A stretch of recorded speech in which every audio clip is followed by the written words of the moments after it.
Hallows. Today I'm joined by Red herring.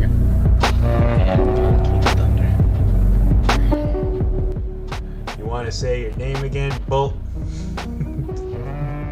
Bolt. Alright. So, we were kind of going a little far in what we were supposed to be talking about today while we were off stream. What is the worst movie you've watched in general? Horror movies are preferred, obviously, here in the Ghastly Hallows. Which ones have you guys watched that sucked? And go. I'll kick things off. For me, I got two on my mind. First is a action, I wouldn't say thriller. It wasn't thrilling at all. It's a movie called Haywire. For those who may or may not know this movie, it stars Gina Carano, who many of you may have known her for being a part of The Mandalorian Season 1. Not anymore. She was in Season 2 also, wasn't she? I haven't seen The Mandalorian. Yeah. I mean, have they made more since she left? Yeah, she was in Season 2. But she wasn't, she was just not, she never came back. That was it. Okay. After what she did a couple years ago, Disney said, "We don't want you here," and that was the end of that. Yeah, that's my movie, Haywire, and that's the only movie I've seen to date. Well, that's the only movie I tried to see to date that I actually walked down the middle of it. I had seen all types of films from just beginning to end, no matter how painful, but that was the only movie I could not do it. I fell asleep. I bought food. I took multiple naps throughout that, and like I had enough at a certain point. I'm not sure I even made it halfway, to be honest. It's awful. What was it that was so unbearable about it for you? Let's start with the action sequences. I think the sound director might have gotten fired midway through the movie process because I felt like there are scenes that should have had sound that didn't, and it was most notable when there was a fight scene with her and some guy on a beach, and it was very zoomed away, and all I could hear was the ocean. I just hear the wave predominantly. I'm just like, what's going on here? What's going on? What's happening? I couldn't tell you the plot of the movie. All I know is she was just moving from place to place, fighting people. I'm just like, is the action supposed to keep my attention? Because it's not. I fell asleep at least 5 times. It was bad. And then the second one on my mind is Axum, but we'll talk about. I actually saw that bad boy. Yeah, you saw that. I only saw a review on that. It was hilarious. The reviews do not do it justice. They do not. But what about you, Red? What's the worst movie you've seen? So, all the movies that I'm thinking of that I don't like are not bad because they're poorly made. They're professionally made movies, but I guess it's that I don't like the script, I don't like the characters, I don't like the approach they took. So we'll start with non-horror, I guess. I think the worst movie I've ever seen is Man of Steel. What? How dare you insult my baby? I hate Man of Steel so much.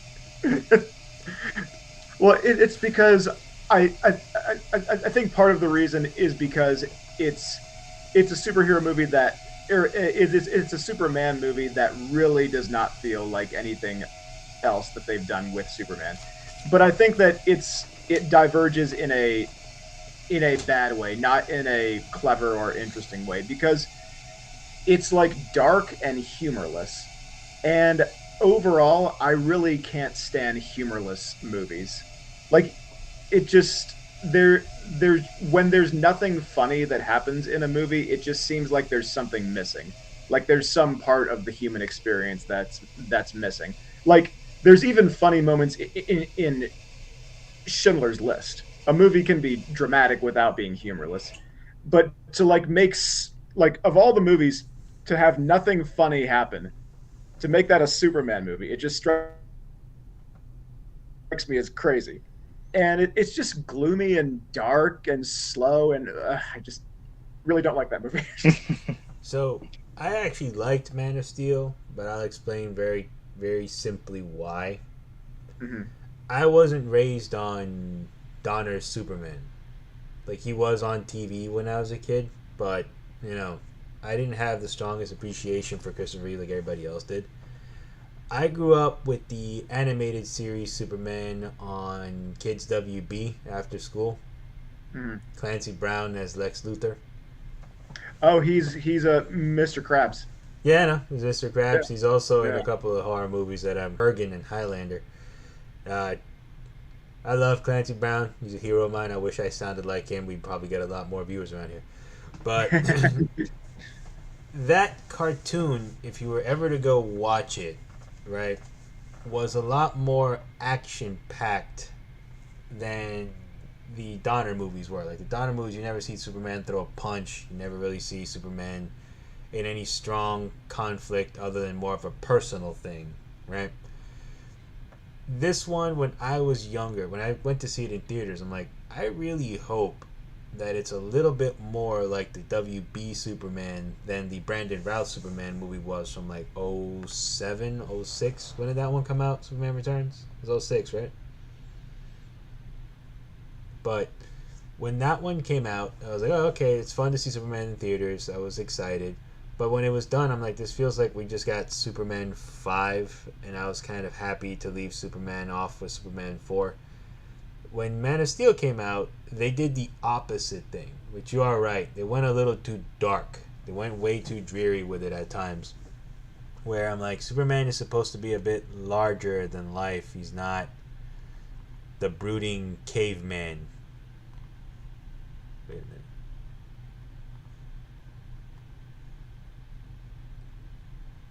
Hello? Hello. Yes. Okay. Good. Sorry. Yeah. But like No, he's not Batman.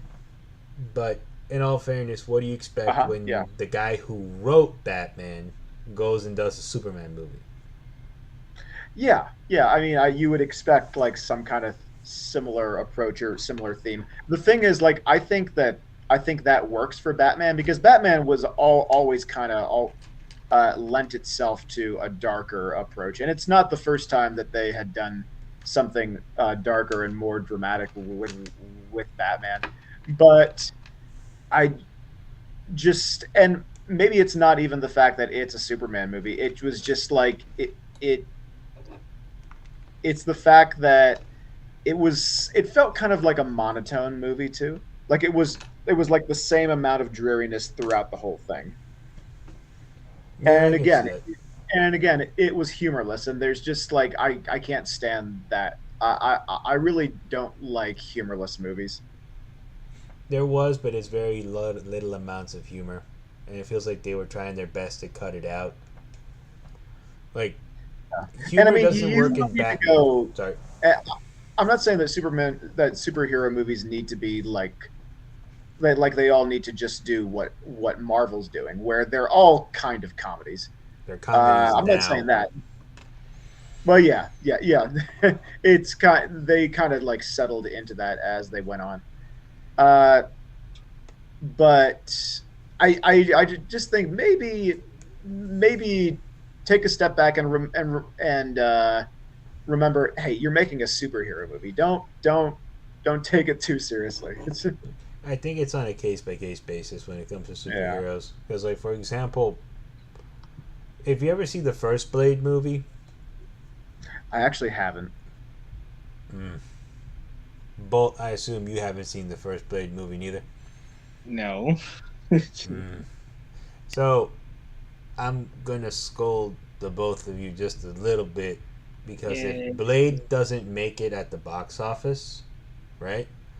We don't get the MCU. Mhm. All of the superhero movies that you know and loved from the late 90s moving forward do not get the green light if Blade doesn't succeed at the box office.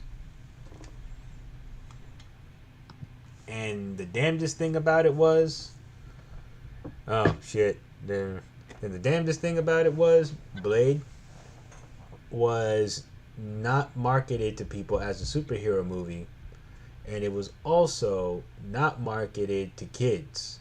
But if you go watch Blade, it does kind of have that template that a lot of hero movies have. Mhm. But what I enjoyed about it was there is humor in Blade, but it's very like quick and subtle. Mhm. When you get to the sequel, now superhero movies are in full force. We're in a post Spider-Man world that Spider-Man is on everybody's lunchbox and in everybody's game system, and in my nightmares. Uh, we get to that point. When Blade 2 comes out, everybody was expecting it to be a little more, child friendly. Guillermo del Toro handles it, and it is. They upped the swearing in that movie where it is not for kids. Like, I can't show a kid the first two Blade movies.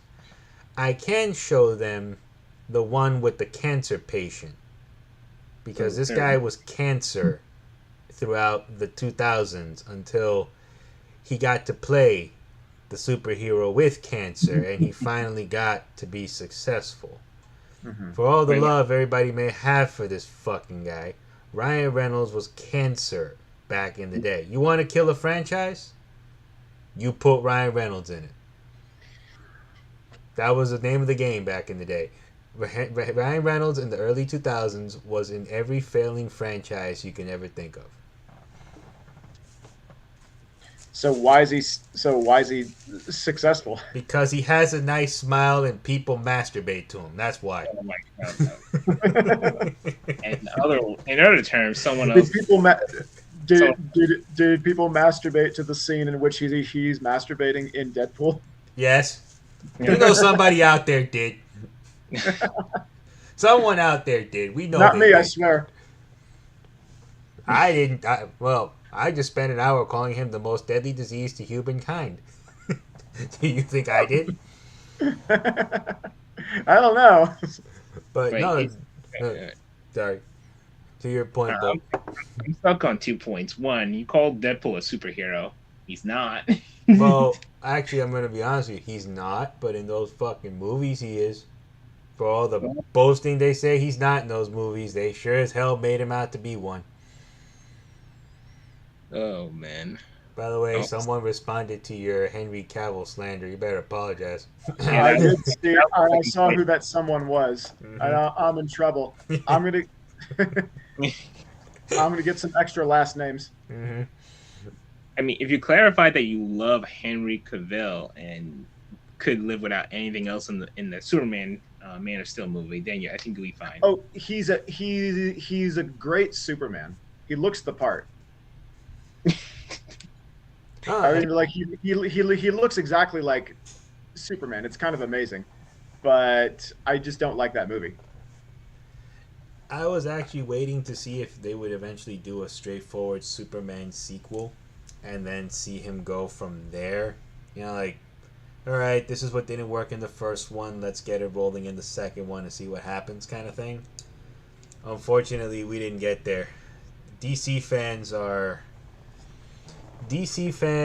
are with Batman the way Marvel fans are with Wolverine.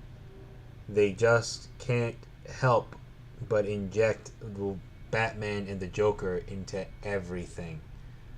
But it's weird because it's like you can't, you say like you can't, you cannot inject Batman into things, but at the same time, like you have a Batman film, like, you cannot help but inject Joker into it. Bingo. I'm just like, they follow.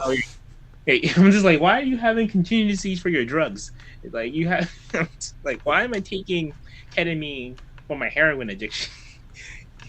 Yeah, pretty much is what it's like. It's like they can't help it, right? Like they're just like, oh, now we gotta bring this guy and this guy. Like I remember when the MCU was being founded, right? The one critique I heard about Captain America, the first Avenger, And my friend Anthony at the time was like furious because he's like, I just want to enjoy the movie. Everybody said, why isn't Wolverine there? I really wanted to see. I came here to see Wolverine and Cap fight alongside because Wolverine was in the original, was in that war, and he fought alongside Captain. It's like, bro, they're different studios. Like, that's not how that works. Well, I don't like it because Wolverine's not in it. And like, talk these people out of it. They can get out their ass, like up their ass about it. Like, nope, it's not a thing. Yeah, people want their Wolverine. Give them their Wolverine. Well, that's how we have Deadpool 3. Project. That's how we have Deadpool 3. Yeah, about goddamn time. Almost 8 years later, and box seat's gone. Fucking Wolverine. Fucking MCU. I was okay without a third Deadpool, to be honest. I was okay. I was okay without that branch of the X-Men anymore. I was okay with everybody coming back saying, let's do some youth, let's get some new fresh faces in here to be the X-Men. Instead, they want to make the next Avengers movie central to our 2000s nostalgia. I don't know if you'd heard who they're thinking about having their two lead running men be. No, I tuned out. Who's it going to be? So Secret Wars, because it's about the multiverse, fighting Kang, all this shit. They're thinking about getting Tobey Maguire's Spider-Man and Wolverine to be the center focus. Hugh Jackman's Wolverine to be the center focus for that. I do recall seeing a random article online. I never read it. I just saw the so they're actually throwing the dump truck full of money at their house and hoping that they bite and say, yeah, let's do this. Yeah, and Tobey Maguire is a different. I forgot which universe Spider-Man he's playing, because it has a weird a costume that I seen from the CW Flash it was weird. I'm like, what Spider-Man is he playing? He's playing the Spider-Man from my fucking nightmares. I hated that Spider-Man with undying vengeance. This is a different type of Spider-Man from your nightmares. He is. Okay. Hey, Red, you ever seen Pulp Fiction? I have. Yeah, you remember that scene where Marcellus Wallace was crossing the street with the donuts? Think so. Right, and Bruce Willis is in the car? Uh-huh. Yeah, and then he runs him over, right? I don't... Bruce Willis stops at a red light. Bing Rames is crossing the street with the donuts in his hand, turns over, says, motherfucker, pulls out a gun, and the other guy runs him over. They really did it on The Simpsons a whole bunch of times. I am Bruce Willis, and Tobey Maguire were to walk in front of my car the same way, I would gun it and just keep on going. Is that what you dream about? Yes. But he just keeps coming back and getting the car with webs. So... My goodness. All right. I guess this is the part of the podcast where I say we here at the Ghastly Hallows do not condone the physical violence of No, we're fascinated. We're fascinated with fictional violence, but we abhor real violence. And this is where Punkin Jack himself does condone physical violence if it's to prevent shitty fucking movies being made with shitty fucking actors who should have retired years ago. Yes, we abhor actual violence with admittedly not so rare exceptions. Innocent people, right? But if it's to get Hugh Jackman to stop doing another Wolverine movie, to stop satisfying those movie fanboys, please, please, please tap into your inner Tanya Harding and get out there and go make a difference. I mean, the ends justify the means. They definitely do. Okay. I've definitely tried. So, all right, back to the worst movies we've ever seen. Man of Steel was a rabbit hole I think we didn't mean to. So, earlier today... That was a can of worms and a barrel of monkeys. Yes, it was. And just to tap off on that one, people don't want Wolverine, they want the Hugh Jackman version of Wolverine. She's right. Yeah, because actual Wolverine is not Hugh Jackman. if we're No. being comic accurate. Isn't Wolverine like 5 foot in the Yes, he's comics? a He's chameleon. 5 foot. He's kind of like fuzzy. He's furry as all shit. He's not really attractive or grim looking. He doesn't look anything like Hugh Jackman, like at Correct. all. Uh, Correct. that's true. Like sometimes an actor just embodies a character so much that we wouldn't like. We would rather have the guy like that guy doing the character or no one at all. Yeah, and that's kind of what it is with Wolverine. Yeah. Like, I'll be honest with you, there was one character which I feel was wasted in the movie. I did like Liev Schreiber's Sabretooth. That I did like his interpretation of Sabretooth. If there were multiverse, if you want me to go pay for your movie to see it in theaters, bring back Liev Schreiber as Sabretooth. I know Tobey Maguire gets 30 cents of my dollar for every time I go see that movie, but I will gladly give Liev Schreiber 5 cents of my money to go see that movie. Give me a cameo and I'll go. And Bruce Campbell as Mysterio. Finally. Yeah, it's a hidden Easter egg for you Spider-Man fans. Bruce Campbell was in all three of those terrible goddamn movies because they actually had... He's Mysterio. Bruce Campbell was Mysterio before Jake Gyllenhaal. I don't want to hear anything else about it. Yeah, see? I got somebody to agree with me on Sabretooth. I'm happy. Validation for the win. So, worst movie I've seen was actually touched upon by Bolt on the way in. It was a movie that my brother one day came home from Blockbuster with. I have to set the tone for this one. Because you'll be like, why would you rent that? Because back in the day, rentals were like $4 for not a new release, right? So, back in the day, Blockbuster had this 30-day movie pass, right? You could get unlimited rentals for a month. If you paid the $30, you could literally just check in 3 movies at a time, right? It was a pretty good deal, especially back in the day. That's how I wound up watching a lot of weird movies, because like movies we would never rent, we would go rent them then, right? We like cleared out the video store. So my brother one day, he came home with this movie called Axum. It looked like your typical slasher camper in the woods type deal, right? And then we were all tired. We all went to sleep. We were playing Halo all night or some shit. I can't remember what we were playing. Point is, we weren't there for it. We didn't watch it. He stayed up. He had a beer. He watched it by himself. He watched the whole thing by himself.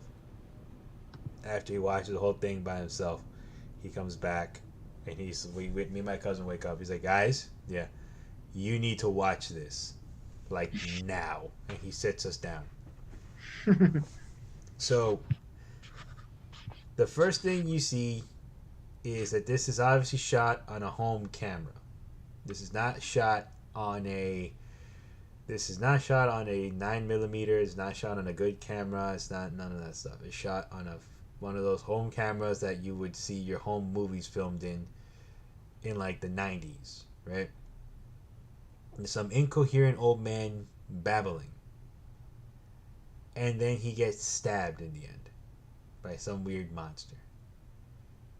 And then flash forward to a random party with these people that can't act or talking. Flash forward to a party. And then randomly somebody gets killed. And then you can kind of see that something breaks midway through the movie. And then there's some random scene of a lady running. And then it's a double take and the lady's running again. At which point my brain broke and I fucking turned off the movie. I'm like, alright, we're done here. I'm going to go rot my brain with some Tony Hawk's Underground. I can't do this shit anymore. And we actually watched that one. That is... that takes the cake in the most disjointed movie I have ever had the displeasure of watching. It's not even like the thing is, I would suggest it to people to go watch it, but it's not even like you can withstand the stupidity when you sit down and watch that one. It is very tough for anybody to watch that and enjoy themselves. Mm-hmm. I have one more that I've seen that was fucking god awful. You, thank you, Blockbuster. I know you're in another life, in another world. You're gone. There's only one of you left all the way in Oregon, and I heard that one's having bad times staying afloat too. But I will say the following. Thank you for exposing me to a lot of shit, so much so that when I see movies that people hate, I'm just thankful to get a cohesive film sometimes. Thank you for that. So, there was a movie called The Item that I watched on Christmas Eve one day. It already sounds bad. Oh man. So it starts The out item. it starts out as a fucking heist movie. Now my brother and I thought it was like a legit monsters, Jeepers Creepers S style film because of the cover, right? And they don't show you the monster on the pictures in the back. They just show you the cover. We thought it was cool.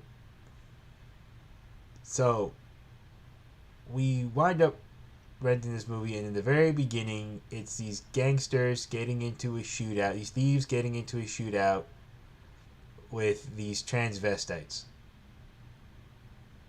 Strap in. They decide to take cracks at the Asian transvestite dude. They take shots. They take shots at the guy. They jabs at the guy being too fat. And they can't shoot him, and they steal this box. This is like 20 years ago. I can't believe I still remember. This is how bad it was. It's like scarred in my head. They steal the box, and the whole point is they're waiting for a supplier to come buy the box. They don't know what it is. And then they get into a fight, and these thieves open the box. And you see the monster. It is a melted E.T. puppet. And this is supposed to be the scary monster. The E.T. puppet with black eyes that can do mental manipulation and causes people to hurt themselves. And then in the end, it has sex with someone. And the person kills himself afterwards. The end. All right, you lost me there. Yeah, I lost myself after that one. I was only 13 years old. I was innocent, and I didn't deserve to see that, but I did.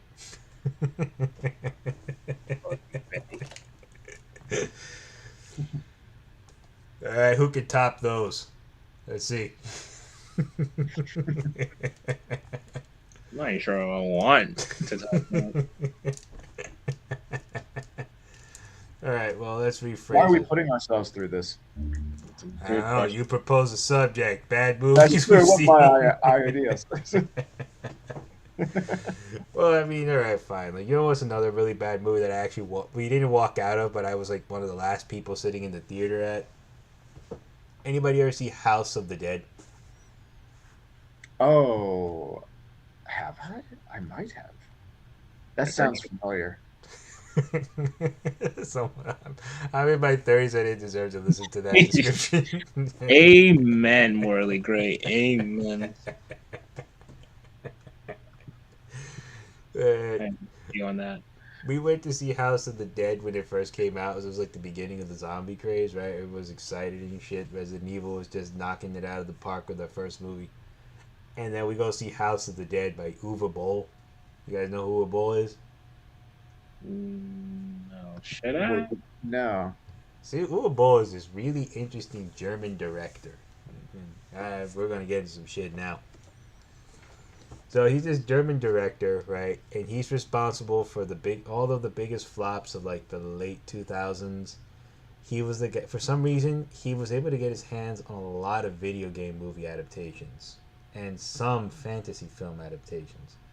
So he was able to get his hands on House of the Dead, Alone in the Dark, Blood Rain, and I think it was A Dungeon Siege, In the Name of the King with Jason Statham. He got like all these movies that came out under his watch, right? Blood Rain was a very popular video game in the early 2000s. You played this lady vampire, like Underworld, for Underworld was a thing. He got all these movies under his belt, and they all flopped, and they were like poorly received. But we didn't know that at the time, right? So we went to see House of the Dead, and this movie was fucking terrible. Everybody walked out of the theater. It even has like a moment where, like, you know, when people are fighting and there's music in the background, like they actually switch the track and just keep fighting the zombies midway through.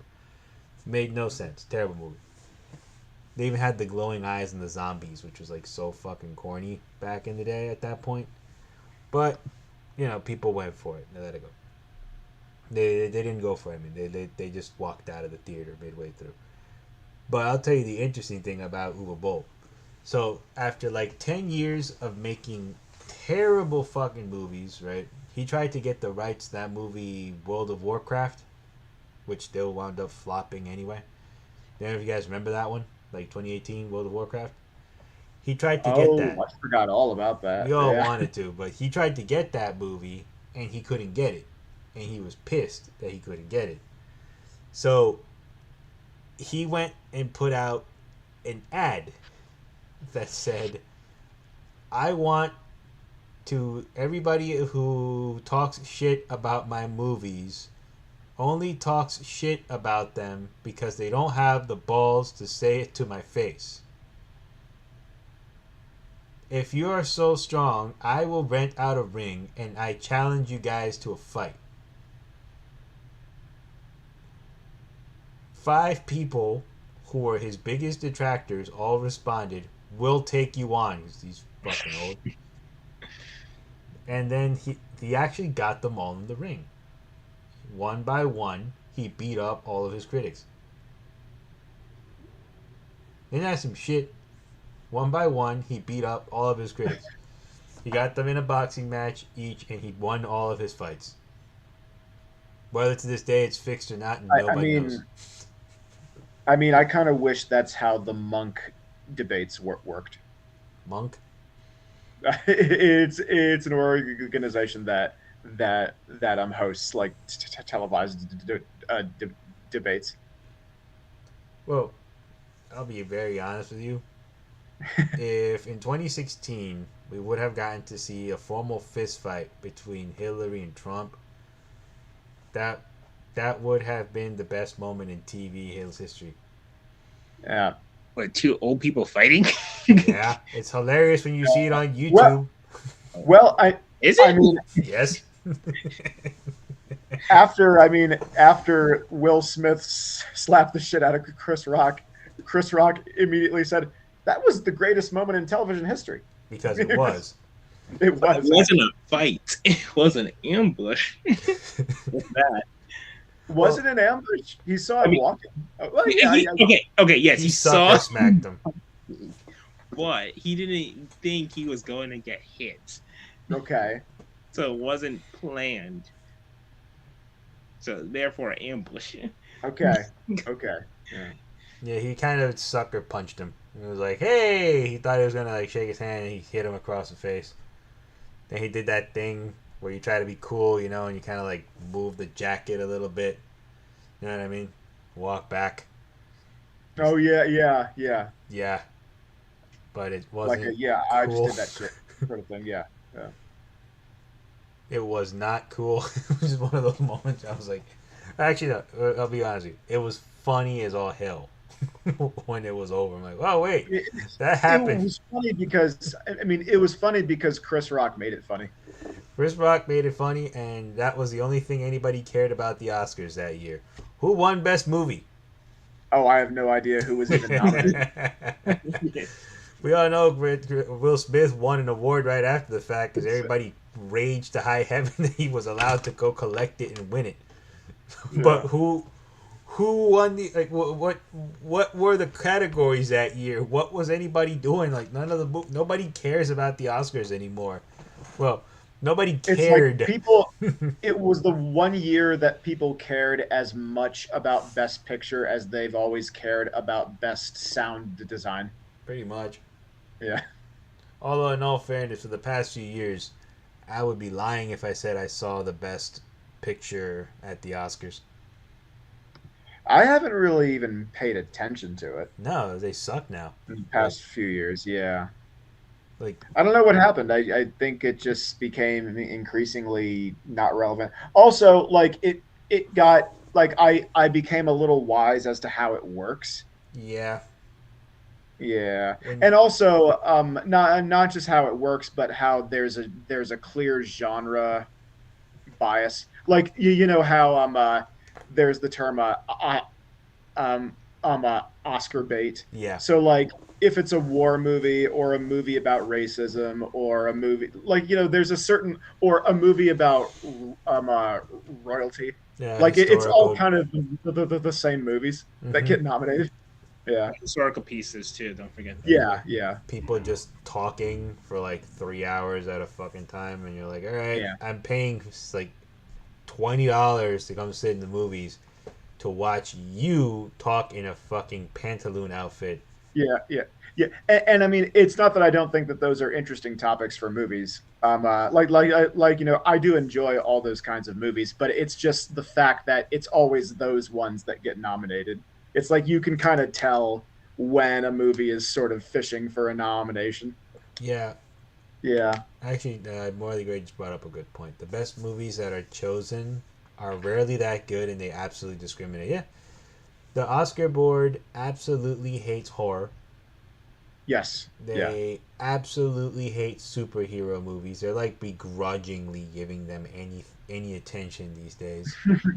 Like yeah, like they're biting their teeth and they're just like, you're getting something for sound design. Fuck you.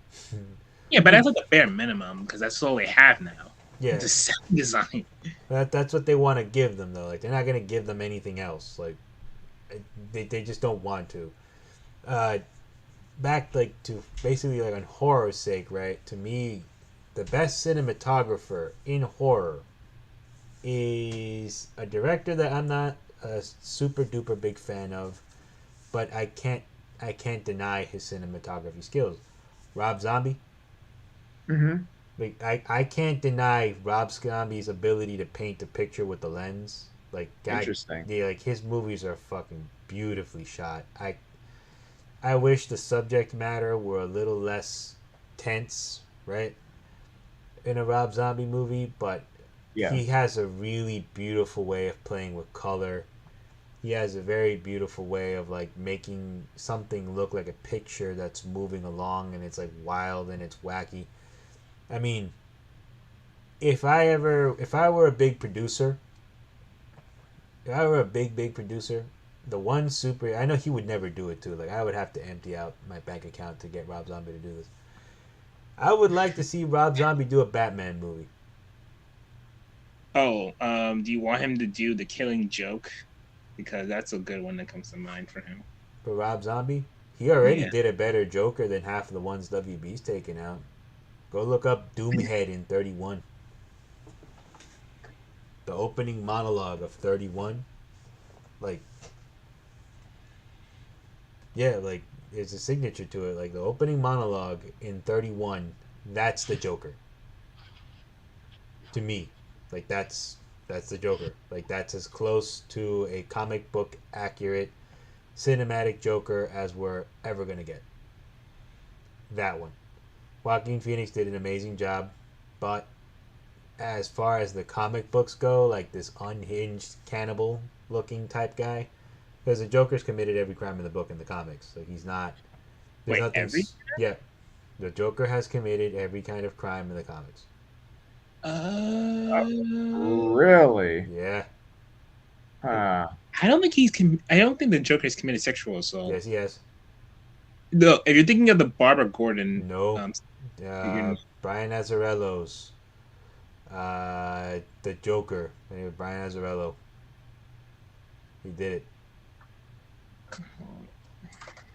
It's you see it after the fact. Oof. That's nasty. Joker in the comic books has committed every kind of crime you could possibly think of. I will dig into that later. That's why. Like, Has he shot a a big game animal without a license? Yeah. I think he did that in the fucking Adam West one. I feel like he did.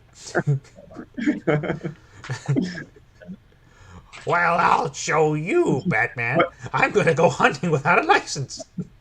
ha, How dare you, you crying clown of Pagliacci? I'll get you. That has makes me he drunk. mown has he mown his lawn while dressed as Elvis in Sweden? Yeah, I wouldn't be surprised if he had. I've heard that is illegal In Sweden? in Sweden. Yeah, at one point. Well, the Swedes have a lot of weird laws. But no, like in But all seriousness, yes, two things just to come back. Rob Zombie does have a signature to the style of the films that he does, and yes, there's again why Rob Zombie handling the Joker would be way more accurate. Uh, it's implied in another story too, the essay. I'm not. I have to dig into it, but to my understanding, it's implied also that he kidnapped the kid or one of the kids that got kidnapped or something like that. I have to dig up which story that was. But with Rob Zombie behind the Joker, you would, in theory, now really want Batman to fucking kill him. And then that would make you hate Batman even more. Because Batman absolutely refuses to kill the Joker. Yeah? Like, that's one story, that's one film that I would personally like to have seen Rob Zombie do. Rob Zombie's Batman. The other Rob Zombie film, which is an obscure superhero movie I would like to have seen him do, is anybody know who Etrigan the Demon is? Oh, that's an interesting comic book character. Yeah, that's another one. I don't know that one. He's Jason Blood. No. Jason Blood is this immortal who walks through time because his soul is stitched with this demon inside of him called Etrigan. He's kind of like there is a Marvel equivalent to this guy, right? Bolt like the Etrigan. I want to say the Hulk. I feel like he's Ghost Rider mixed with Hulk. Oh yes, right. Yeah, so he's the magic version of Hulk and Ghost Rider. Yeah, because he's magic based, which they do magic weird in DC. Yeah, like the counter to Doctor Strange in my book in DC is Constantine. Oh, not Doctor Fate. No, Doctor Fate, because Doctor Fate is not the dude. Doctor Fate is the helmet. Yeah, yeah. To me, Doctor Fate is like the cape that Doctor Strange carries around. Yeah. I mean, you'll get different pairings on that because people say, "Oh, what about Satana on this or Zatara?" I'll argue Satana on that end too. Yeah, it's just like DC has a plethora of magic users, so you could just swap in and out at any given point. I would not put in John Constantine though. He's a good example of horror with magic and comics all mold into one. Nothing ends well for him. It just doesn't. No, it doesn't. What's sad is like his movie franchise didn't end very well, and those were actually good movies too. Yeah. Shout out to Keanu Reeves. Yep. Shout out to Keanu Reeves, and his show got canceled too. Fucking annoying. But he did appear in the CW, in the Arrowverse. Wasn't he in the Arrowverse, and it didn't really mount to anything because he wasn't doing anything cool anyway? Yeah, I mean, they got 2 seasons out of him as far as last time I checked. But yeah, like I'll be honest with you. One day, I think we should all sit down and talk about our favorite. Oh, actually, I'll just ask you guys a question right now.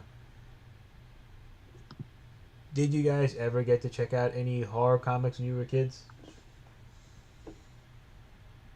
I have never ventured into that world. Same. I only have brief brushes with horror comics. But yeah, not really. Really? They had some of the best drawings when I was a kid. When you would track them down, they were hard to track down. Just like first off, like I wasn't allowed into any of the comic book shops when I was very little.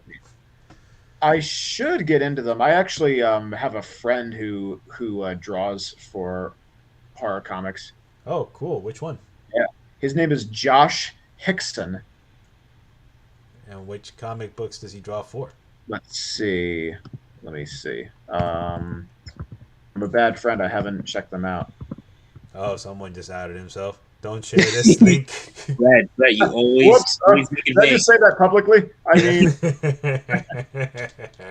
I'm gonna Okay, we cut can this edit one up and post it up on TikTok. That's what's gonna happen. oh shit.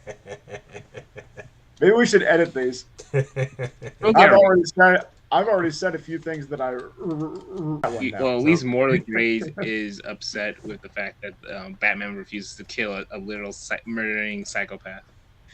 Yeah, he does. That's one of those things. Like, there's no way you can like justify that after a while, other than that the writers just don't want to let it go. Yeah, but yeah, that's it. Like, the writers at the end of the day, they just don't. The writers aren't in love with the Joker, and they just refuse to let him go. It's very concerning. It is like that's a character in my book that should have kicked the bucket a while ago, but it never does. There's only like a handful of authors that have ever pulled the trigger on killing the Joker. Frank Miller being one of them. Oh, good old Frank Miller. Interesting. But it was satisfying though when he killed the Joker. It was very satisfying when he killed the Joker.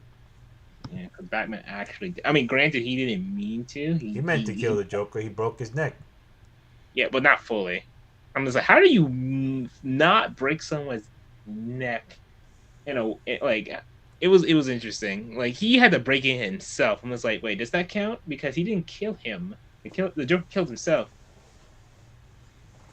I made you break your one rule, and they'll hang you for it. That when that was animated, that was That was my favorite animated Batman movie. Yeah, I love part 2 more than part 1. They're both good. I like they're both of them. Part 2 was better than part 1 because that whole thing when like Two-Face and the Joker and everything. But I actually did enjoy both of them equally. I liked that fight with the mutant leader when it was animated. Yeah. John, you need to go. Yes, you need to go check those out upon possible. You too, Red. You need to check those out upon possible. Wait, have you ever seen those, Red? Did you ever watch with DC, the WB's animated stuff? No, I was strictly a Nickelodeon kid. No, like the WB animated stuff is new. It's been coming out within like the past decade. The new stuff. Yeah. Oh no, I haven't. Oh, their animated movies are way better than the shit that they give us in theaters. Like, way better. And the animation is really sweet on those films. Which one should I start with? Ooh. I would say I would pick the one I like to watch every so often. I'll just give you my favorite one when I watch Justice League: The New Frontier. It's drawn like a Art Deco noir. It's like it has like that 60s comic. So I actually did like that one. I watch that one whenever I get a chance. Yeah, it looks cool. The other one is what we're just talking about now, The Dark Knight Returns. Okay. Part 1 and 2. That one was also... Those were actually really fun to watch, too. Like, it's like watching Frank Miller's interpretation come to life. Then, another one that I enjoyed was Green Lantern First Flight. Like, the use of the CGI mixed with the hand-drawn animation in that one, like, and the green shining off of everything in the sky, it was awesome. Those are, like, my top picks. Like, if I have to round out with the top 5, I liked what was it? Shadow of the Dragon, or that's the one, right? I don't know if you saw that one, Bolt, with the it was on my list. Shadow of the Dragon, right? That's what it was called, though. Yeah, hold on. Let me just pull it up.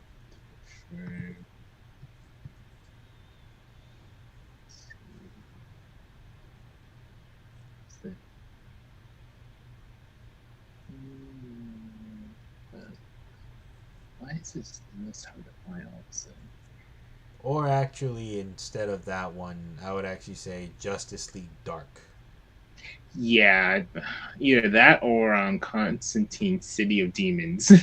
Yeah, like those two are also bad. Those are great films. I They're, I the I writing remember team is liking. better over there. Oh, cool. Yeah, the Constantine one looks cool. Yeah, they're all cool. Like I will sit here and endorse those movies left and right. Those are Yeah, actually really good. I remember liking the live action Constantine with Keanu Reeves. You know what? I really did like that movie. That was a missed chance back in the early 2000s. Constantine. Is that was another one of those films that was advertised, but it wasn't advertised as a superhero film until much later. Hmm. Because if you go look Yeah, at, it's kind of had a comeback. well, yeah, because we are the people that really did like it. We're now all adults and we want a sequel.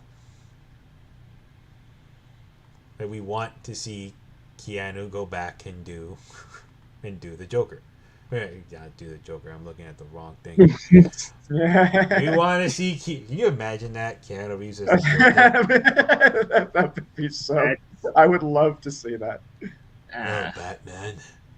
What do you say? I have the bomb here. it's just, all I would see is like a Joker with the abilities of Batman and just mowing down random people in droves.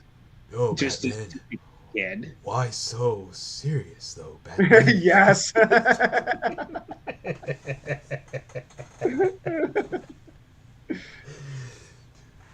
Then why do you dress like Batman? Keanu Reeves. You know, have you ever seen The Devil's Advocate? Yes, a long time ago. Yeah, I really like that movie. That's really good. It's not quite a horror movie, but it's creepy and it's the right subject matter and it's long too. It's like almost 3 hours. Yeah, my dad made the mistake of taking me to that when I was in the third grade. Oh, that's a big mistake. Yep. Yeah. I hated Al Pacino for like 2 years after I saw that movie. My dad's like, your mother's not here. Nobody else is here. Just me, you, and your brother. We're going to go watch this. And then I was just confused and tired. My ass hurt. When you're sitting for too long, you're a kid, and your ass goes numb. Like, my ass is numb. My ass is numb. I want to get the fuck out of here already. Movie sucks. I want to go home. I saw like clips of it and I want to rewatch it because it looks like it's. I want to watch it as an adult now that the trauma has since faded Well, away. I really like it. I mean, that I, if I hope you, man, when you were a kid, I hope you closed your eyes during this one scene. It's pretty horrific, but Is it the one where Charlize Theron is in the shower and not, uh, in a sexy way? Like she's kind of. no. I'm talking about a violent scene. There was a lot violence. It never really sheltered me from violence like that. Okay, yeah. But if I had to go back and watch it, I'll probably be like, oh, okay, this is this. All right, yeah. So that's my homework for this week. I'm always giving people homework. I have homework now. I'm About gonna go. Hey, if you Full give me report. homework, I'm going to do it. All right. Tomorrow I'm not working, so I'll watch This The is Devil's Advocate tomorrow. Go. your assignment. I want the report on my desk by noon on Monday. I'm gonna send it to that Statler Waldorf from Bitches Chat. You tempt me. That's not my desk. I want it on my desk. Oh, you want me to go all the way to the middle of the country and give I it to you do. there? Yeah. Dude, I will do it. When I'm in Colorado, I will throw your shit at your desk. Be like, there you go, edit it. I will do it. It's your assignment. It's in my I'm- spiral. It's in my spiral bound book. I have it down. I'm expecting it. All right, well, this is gonna happen. I'm going to send one part of the. What's the subject of the report? Are we doing a book report? 'Cause I already forgot how to do those. It's been years. I'll send you an assignment sheet. Oh, jeez. All right, send it on our And a chat. rubric. A rubric with grading standards. All right, send it on this chat. I need a challenge. I'm gonna go watch The Devil's Advocate tomorrow and await my assignment. I better get an assignment. I'm not revisiting bad trauma. We're not having an assignment. That's the only thing that's helping me out here. If I'm not getting if I'm not getting points, then I don't want it. Grade me, Lisa. Somebody grade me. Grade me. Grade me. I need structure. All right. The student zombie. Oh my god. There was actually a very funny story with that zombie thing that came up earlier this week. Remember that scene where Homer shoots Shakespeare? Is that in a Treehouse of Horror? Yeah. Okay. He goes through the school hallway and then he shows over Shakespeare, and he fucking hits him over the head with the rifle over the head. I had a similar thing pop up. I was watching this movie this week. Crystal was at work, and for some reason, like my phone goes off as this guy punches a zombie. Shows over Shakespeare, and I'm like, these are those times I wish I had someone recording that. Oh my gosh. But yes. So, what other horrible films have you guys seen? Can't just be the end of it, just one. Not every film you've seen is a knockout hit. Do this. Let me think. There's the Netflix live adaptation of Death Note. Oh my god. Also, like, I was gonna say The Room, but the thing is, like, I had to watch. What was that?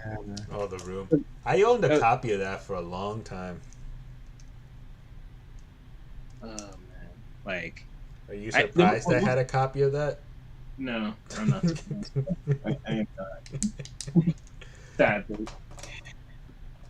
There are more errors in the DVD menu.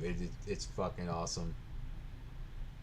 There's just more errors in the menu. It just gets worse and worse and worse and worse as you go through the menu. And it's like it's misspelling and grammatical errors, and you can tell this dude pumped this out for like $10. He paid somebody $10 to do this for him. That's a telling sign of, like, you made a mistake of purchasing this product. We're gonna make you see that. I didn't pay for it. Somebody gifted me that. They must hate you. They clearly must hate you. Well, future events. Jokes on them. I mean, jokes on them. They're the one that spent money on it. Yeah, they paid like $3 on eBay back in like 2012 for it. Well, no one wins then. Well, everybody loses. Yep. Oh no, because I actually did have a lot of fun watching that. That movie was horrible, but it was fun. That's why. Yeah, it was horrible. It was like it was a fun watch, especially if you saw Disaster Artist right after. Well, see, I saw it before Disaster Artist was a thing. Oh, so you just suffered for no good reason. I suffered because I thought it would be funny. And it was funny. It was hilarious. All right, have you ever seen that movie in its whole? Oh, I did. I didn't see it sober, but I saw it. I saw it sober. I was forced to. Red, have you ever seen that movie in its entirety? No, I haven't. Oh my god. Well, okay. All right. You're still talking about The Room, right? Yes. All right. Yeah. So one No, day I haven't. I have heard some. Yeah, I mean, I have heard something about how some argued that it was like intentionally bad, that the guy knows what he's doing, but not intentionally bad. Oh, if only. Oh, if only. He was not some kind of Andy Kaufman-esque, comedian who was playing a joke on all of us. That was not that. That was a legit dude trying to tell an artistic story about himself who had no idea and a lot of money, which he never told anybody how he made. He's not in jail, so that speaks volumes to something. I'm not sure what. It speaks volumes. So, fun fact, one time I got into an argument with somebody. Was it over the room? So, I can't remember what the hell we were arguing about. And then at some point, I just kind of like divested myself from the argument. Like I had had enough already. Mm-hmm. And I shouted into the phone, "No, you're lying. I never said that. You're tearing me apart." Oh my god. Why? That's what happens when you mentally check out, right? Like, fuck this. I don't really care anymore. I don't care. That's the proper response when you're mentally checked out. You do that. No, like that's not how you properly mentally check out. You mentally check out by saying. So I do that, and then my ears started ringing. I couldn't tell why. It was them screaming into the phone, "Fuck you! Why did you bring a movie reference into this? This is a legitimate conversation we're having. Can't you stop making jokes for 5 seconds?" No. That was one. Lovely. But yes, the room aside, that's an easy, low-hanging fruit. I mean, so is the Netflix adaptation of Death Note. That was. It was. I don't even want to call it a movie. That's just an insult to the source material. You know what it is? Why is it that Netflix can't seem to make an adaptation right? They finally did. It took over a decade, but they finally did it. Is that what it is? It took them like trial and error because I was looking forward to a lot of their adaptations in the beginning, and then I'm like, okay, I learned my lesson, and I just stopped. It was after Death Note. I'm like, I stopped. This is where I stopped, right here. That's not right. But do you like Sandman? I actually need to watch that because I was scared by everything else. So I want to now go watch Sandman. I've heard it's really good. Mm-hmm. Have you seen it? I don't know the comic or the show, but I just know of it being a comic and a show, and some people have various opinions on it. I think the fiance might have watched it. Mm. She likes that dark fantasy stuff. Like, lighter dark fantasy. I think Wait, what? Lighter. Light dark fantasy. Lighter dark fantasy. Oh, lighter. Okay. That is still an oxymoron. Well, it's like less... light dark fantasy comedy drama. Yes. Okay. All right. Now you're just hurting me with words. But you know, all right. Like I'll give you an example of like the granddaddy of all dark fantasy, right? Bolt. Why was I struggling to say that? Bolt knows which one I'm talking about. My stutter is contagious. My stutter is because I'm about to bring up like something really fucking dark. I talk about it all the time. It's just whenever I feel like that kid and I feel like that Robin Williams in Jumanji. Mm-hmm. I want to see that movie again now. That's a great movie. No more banana leaves. No. People are like, Carlos, what's the worst movie? Somebody came up to me and said that the worst film they had ever seen was the Eternals. That the one that came out from the Eternal Sunshine? The Eternals from the MCU. Good thing you don't know. Okay, yeah. And then I looked at them in the eye and I gave them the Robin Williams spiel. I've seen things in your nightmares that you'd only see in your nightmares. I've seen things you'd never even dream of. I know what true horrid things look like. Most people had never even seen in their dreams. Yeah, that was I think I won that competition on the way in, huh? I swung a little too hard. Worst movie. You think? I'm pretty sure that was a borderline war crime. Oh yeah, you want to tell I love the audience of the film in question. Now that you build up this suspense, Look, I saw the item and I saw Axum, and the other film that I saw that sucked, that the person that I was bringing up before, which it apparently is beloved by some people. You guys ever see the Thomas Crown Affair? No. Don't. all I need to hear. Just don't. Right. Don't do that to yourself. My brother and sister dragged me to go see that when I was a kid, and I'm like, this movie makes no sense. I want to go home. Watching rich guys just do things for like a couple hours, be rich and posh and fancy, and I'm like, okay, I'm done here. I'm gonna go home.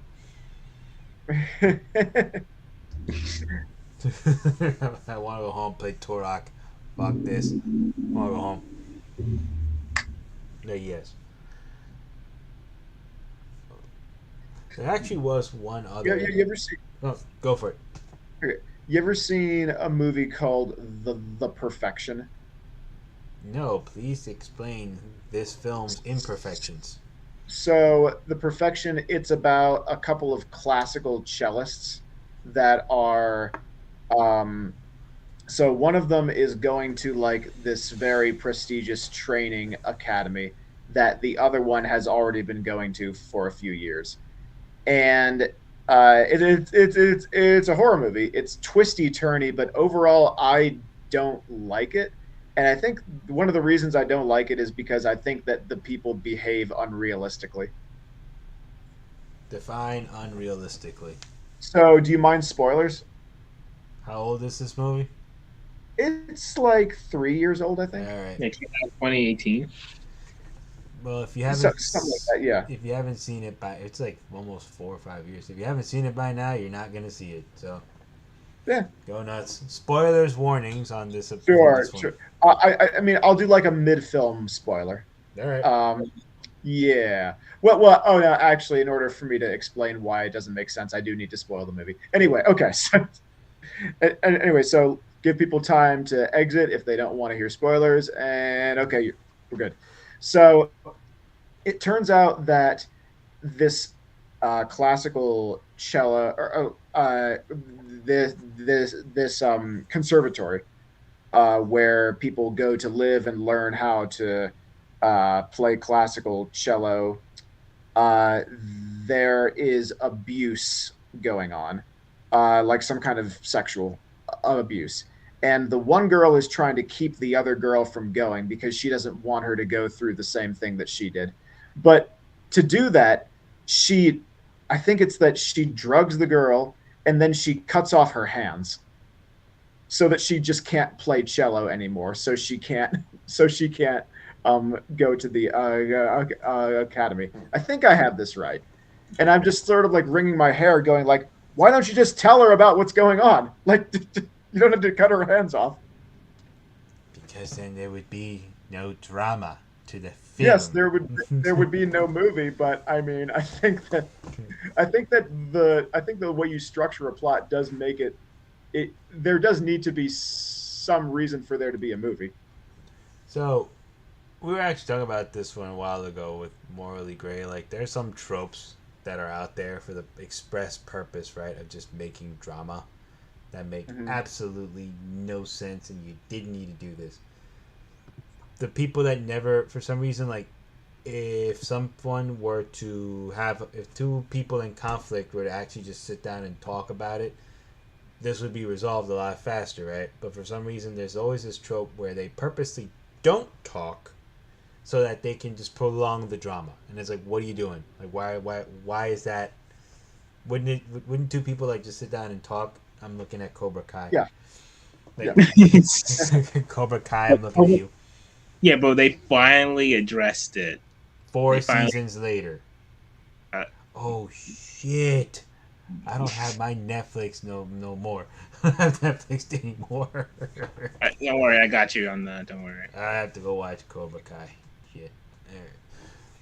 I held it off for so long, and we're going into the final season. Okay, you haven't seen season 5 yet, then. Nah, I stopped right before they trained to go up against Cobra Kai in that tournament. That's when I stopped. They have like a lot to go. But yeah, look, there we go. The miscommunication trope, like it's the worst. And honestly, that will make a movie really bad. Like Yeah. that'll kill anything. Like really, like straight up front. Like why not just talk about it? Why are you killing a bunch of people? Yeah. Yeah. There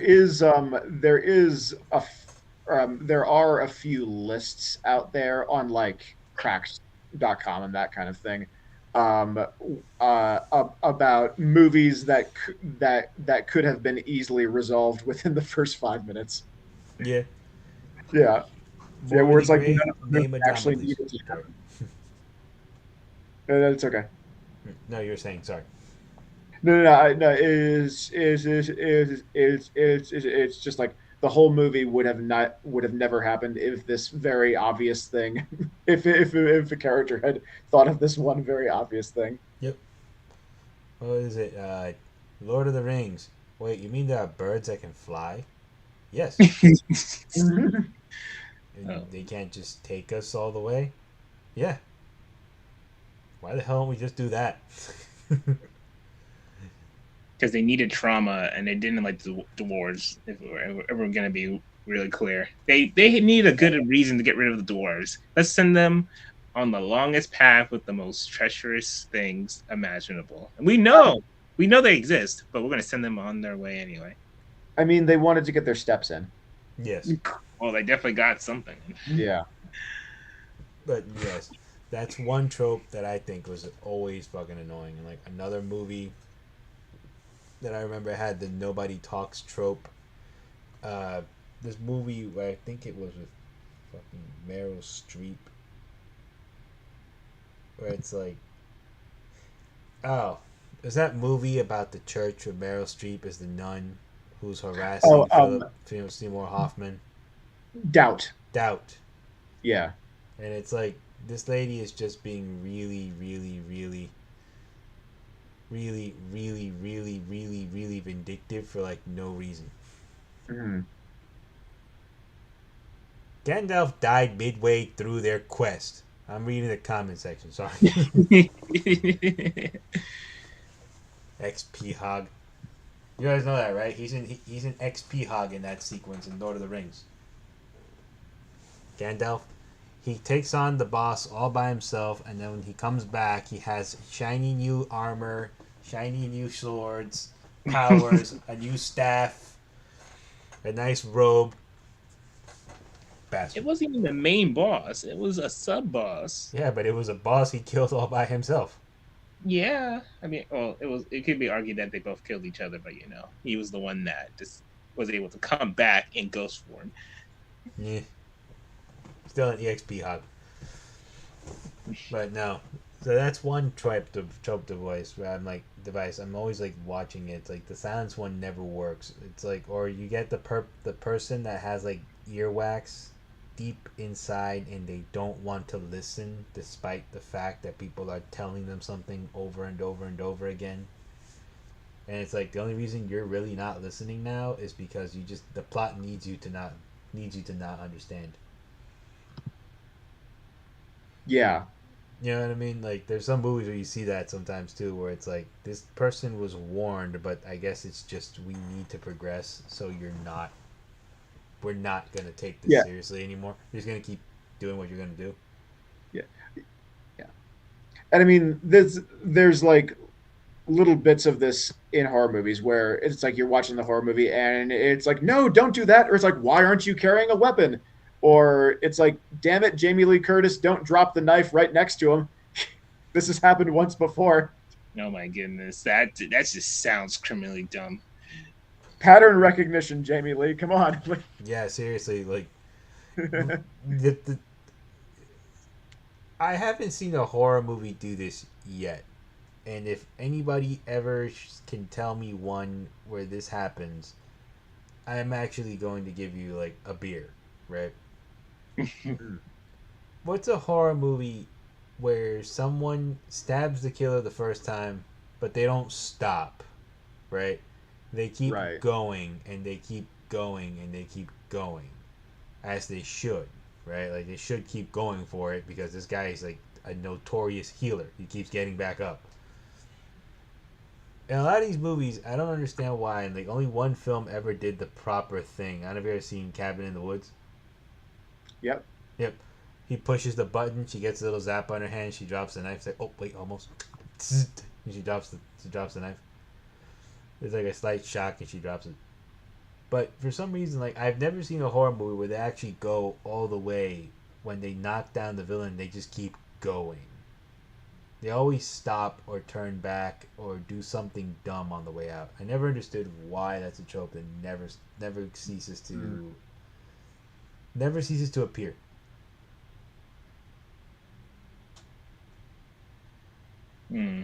I mean, I can think of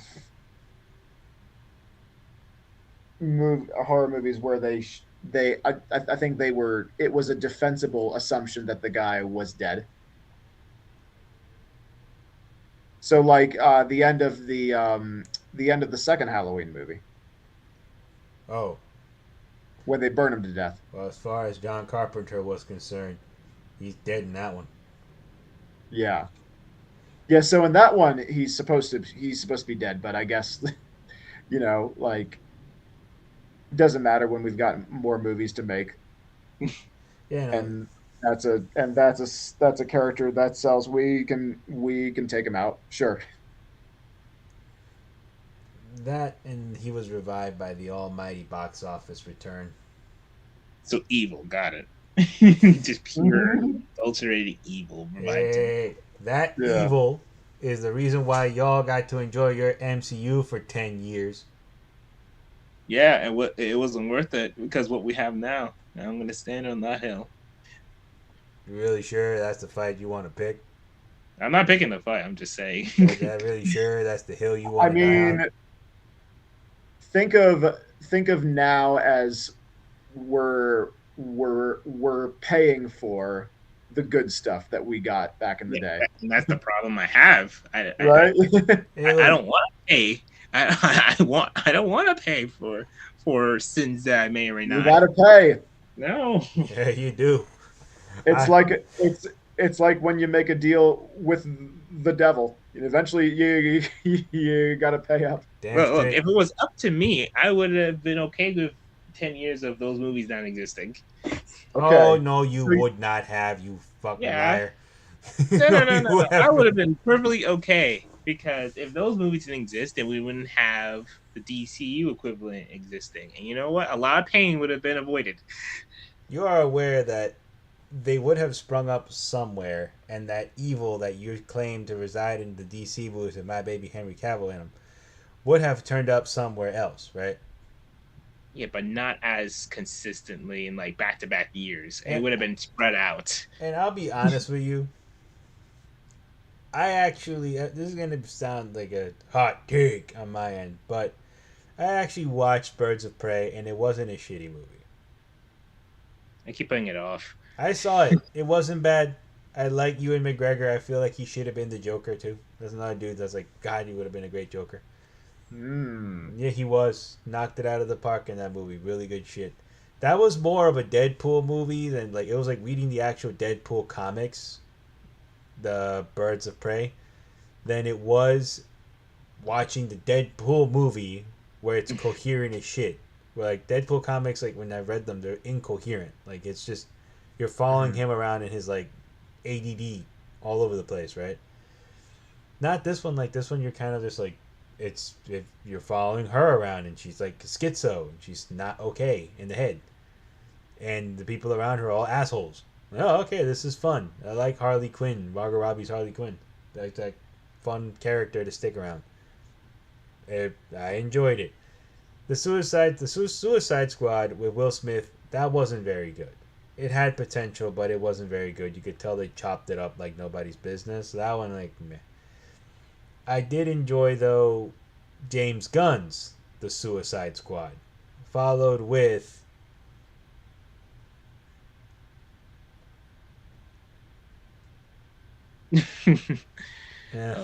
anyways, we'll go on last one. And it has been, I did enjoy James Gunn, The Suicide, followed up with Peacemaker. I actually did enjoy that. So, it was like I won't knock the DCEU to say that it was this horrible, awful thing. I actually enjoyed Shazam. The problem with the DCU is why it's failing now is because a lot of people have turned around. They turned around first off and announced that they were shutting the universe down when they had like 3 or 4 more movies left to go. Why would you do that? No one's gonna watch that. And when it comes to like what's going on with the MCU now, I'll point out what it is. They planned on using the X-Men right out of the package, and they can't legally use them. And they can't recast them. It was a dumb deal that they made. So they have to resort to characters. Now, I'm not gonna say it's all because of like women or whatever. That's like the first thing people point out. Because right now, yes, there are a lot of strong female leads in the MCU, and there are a lot of people making a lot of noise about that. And it's like it's not that. There are a lot of characters that we were waiting to see and we didn't get to see them, and on top of that it's taking so long that people are moving on little by little by little. I like me personally, I saw Loki. I didn't dig Loki. I was actually went into Loki excited to watch it, and then after a few minutes I'm like, you know what, I think, and it's not just that it's a poor in quality, I'm like, I'm just done here. I was like, this is it with me. I've been sitting here for like 10 years now. I got my end game. The people that are being highlighted right now are not people that I ever really gave a shit about. And when people come to me and say, how could you not? Well, because they were never really in my gallery of comics that I would pick up as a kid. Like, Moon Knight was at the bottom behind Punisher and Daredevil. And when you have money as a kid, like, those are the two you're going to go get.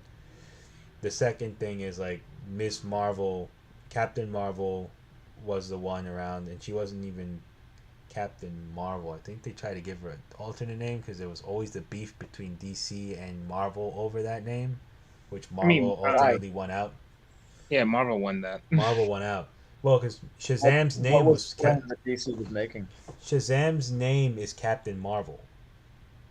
Really? Yes. Oh, I didn't know that. And It was the dumbest thing. And he was registered before Marvel Comics was even a thing. Oh, okay. But for years, they go back and forth on that shit. Like, if you go play Mortal Kombat versus DC, their Captain Shazam is listed as Captain Marvel in that game. But once Disney bought out Marvel, they stopped using it because before, like, Marvel was like, whatever, like, we're not even doing anything with Carol Danvers anyway. But DC bought Marvel. That Disney bought them. I'm like having a fucking word salad with all these people. They got bought out and they started using the character more. So when it came to putting her in cinema, they gave her finally the film Captain Marvel. The name went to the studio. But when I was a kid, like she was always on and off. Like, she would be around for a little while, then she would be gone. She'd be around for a little while, then she would be gone. And once I think like they emptied the bank out with the ones that we cared about, it was a while before we're gonna get to the other ones that we care about. You know what I mean? Like She-Hulk, when I was a kid reading a She-Hulk comic or watching a She-Hulk cartoon show, I was like, when's Hulk gonna come around? And apparently a lot of people said the same thing with She-Hulk when it came out. Like, when's Hulk coming around? Everybody said it was good, but it was different. It was different. That wasn't what they were expecting. It was more of a comedy. I'm not gonna pass judgment. I didn't watch it. Same with Moon Knight. I didn't watch it. Hawkeye, I skipped it. Everybody was telling me it's great. I skipped it. My jump off point. The only reason I feel like I even went to see Multiverse of Madness was because Sam Raimi directed it. Yeah. That's why I went to see Multiverse of Madness. It's Sam Raimi directing. And people are knocking that one too. I'm like, that wasn't a bad movie though. I actually enjoyed Captain Marvel. I mean, not Captain Marvel. I didn't watch that one. I actually enjoyed Doctor Strange in the Multiverse of Madness. Like it. Mm-hmm. I'm fucking, what's her name? If she doesn't want to be Scarlet Witch anymore, she should go do horror movies. Elizabeth Olsen. Like, if she says tomorrow, I'm hanging up the coat, I would love to see her do some Blumhouse movies. Oh. She has a good range. Yeah, that girl she's awesome. I would love to see her do like a more so less comic book traditional witch style movie. You know ones I'm talking about? Read like that movie, The Skeleton Key. You ever saw that? I did, yeah. Yeah, like can you imagine her or like an American Horror Story Coven? Can you imagine like her being one of the witches in the Coven? Yeah. Yeah. There's something about her face I think would fit well in a horror movie. No, and she has that like personality that like she can be Yeah. very like menacing, minx like she's awesome. And I saw her as Scarlet Witch. I'm like, this is great. Yeah, and this is like where no my actual drop off with the MCU was not Multiverse of Madness. It was the Werewolf by Night. Mm. That's my drop off point. That's a Because- good drop. Did you see Werewolf by Night? You guys catch that one or no? I No. did today. Oh, you caught it? Did you Yes. see it in color or black and white? There was an option to see it in color. They came out this year in color. Did you see it in color? Oh, you saw it in black and white then, I I assume. always wanted. Disney Plus did not give me that option. It was recently released like this month. Last month.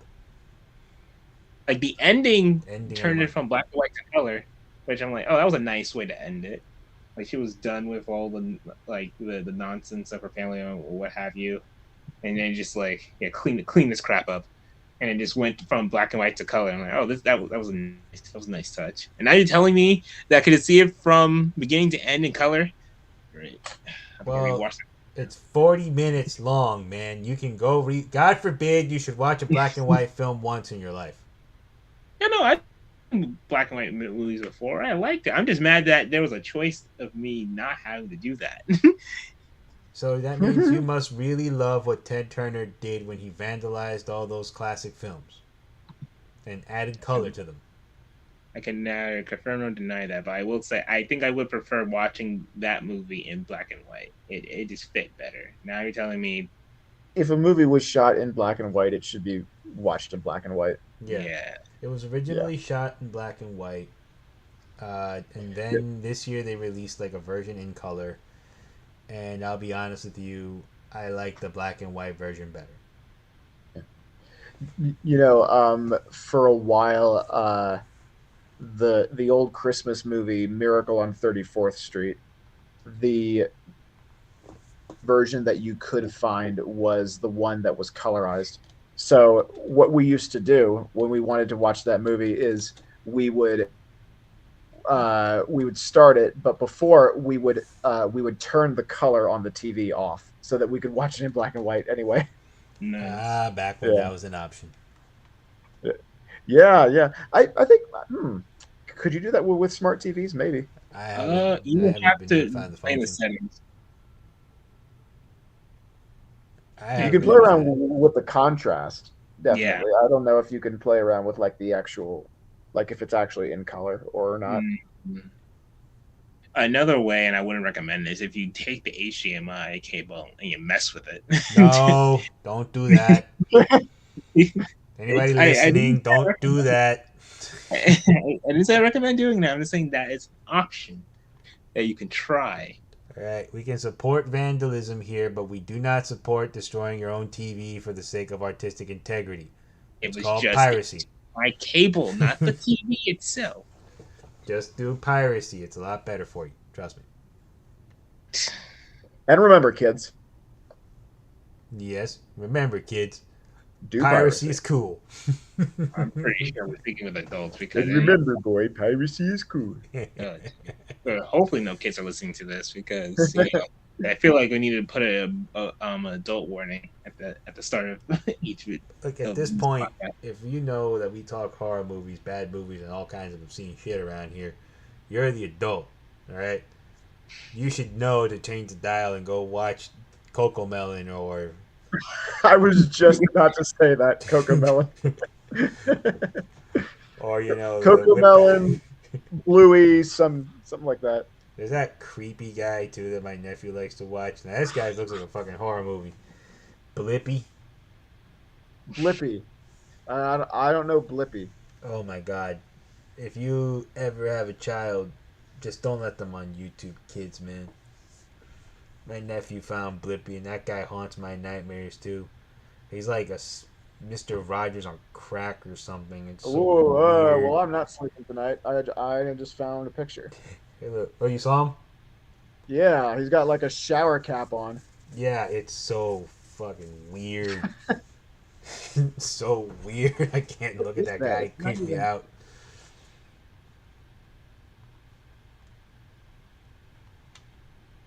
But no, like to stay on like the whole werewolf by night thing, like I was hoping they would do more with that.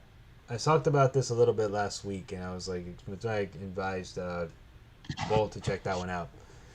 I was hoping they would do a little more with that because if there's one section of the Marvel comics which I did like, but it's very obscure, and a lot of people know about it only because of Blade. It's the horror world in the Marvel comics. They're like sort of version of the Dark Universe, the Dark Justice League, where Dracula, the Wolfman are a thing, the Mummy. Like Marvel Comics used to have like all these old horror comics in their arsenal back in the day, and I was hoping that Werewolf by Night would be kind of like the first of a couple of films where we kind of go that world, and it doesn't seem like we're gonna. But I was actually excited to hopefully see that, and I actually did like the lady who they had for Elsa Bloodstone, Lisa Donnelly. Like I wanted to see more of that, and it doesn't. Laura Donnelly, you mean? Huh? Laura Donnelly, yeah. Let's see, Lisa for some reason. Laura Donnelly, like yeah, she was in something else I saw. I'm trying to remember it off the top of my head. But I was hoping to see more of that, and then it seems like we're not gonna get a little more of that.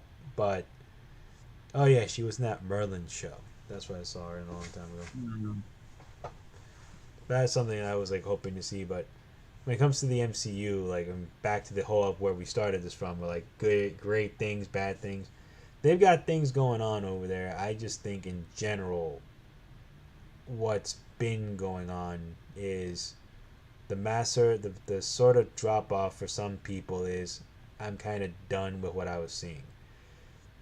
The other thing is I'm going to argue with the movie theaters, a lot of people are still going, but not as much as they used to. Right? Like, think about it. How many times have you gone to the movies this year? Oof. This year, I probably went about 3 times. Right? Remember back in the which day? Which is fewer times than which is like, less than I used to go. Yeah. Like, remember back in the day, like, we used to go to the movies at least, like, once a month? Before that, back in the day, it was like, yeah, we had every month there was something coming out, but like, nowadays it's just not the same anymore. Like, I'll argue people are saying Disney Plus is a detriment. It's not. I wonder how much of that is going to the movies is just less of a thing, and how much of it is, like, just from my perspective, just there not being a whole lot of movies that I'm interested in going to see. So I'm going to say it's 50-50. Like, there are a lot of great films out there that people just aren't going to go see. Earlier this year, my fiance actually enjoyed this one. I wasn't expecting her to.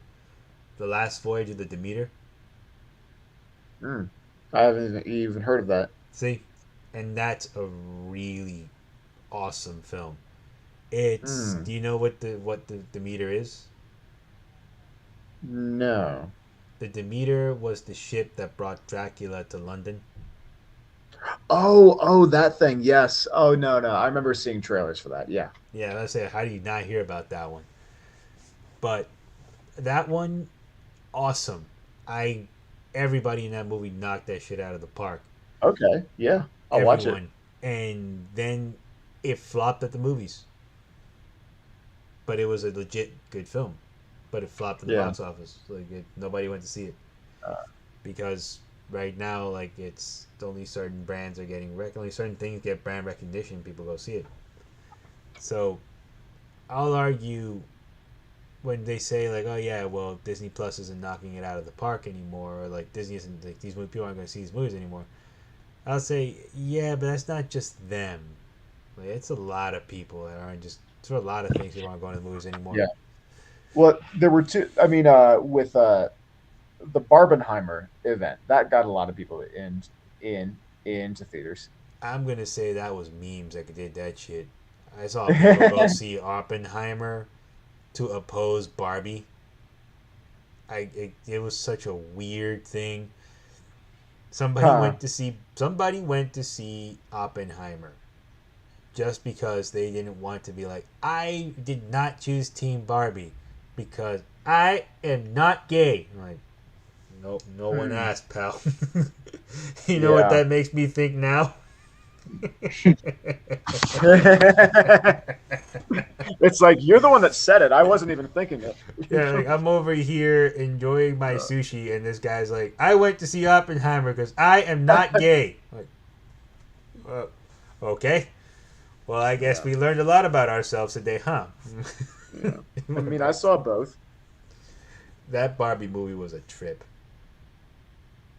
I saw the last 10 minutes of that Barbie movie. Oh, okay. Yeah.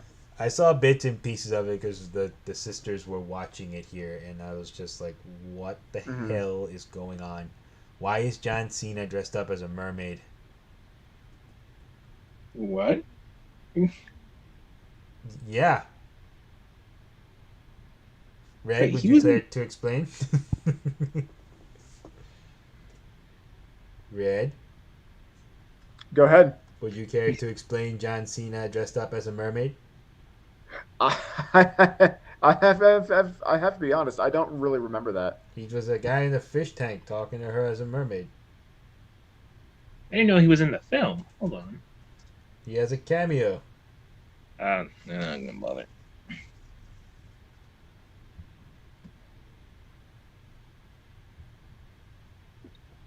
I think he might have blocked it out.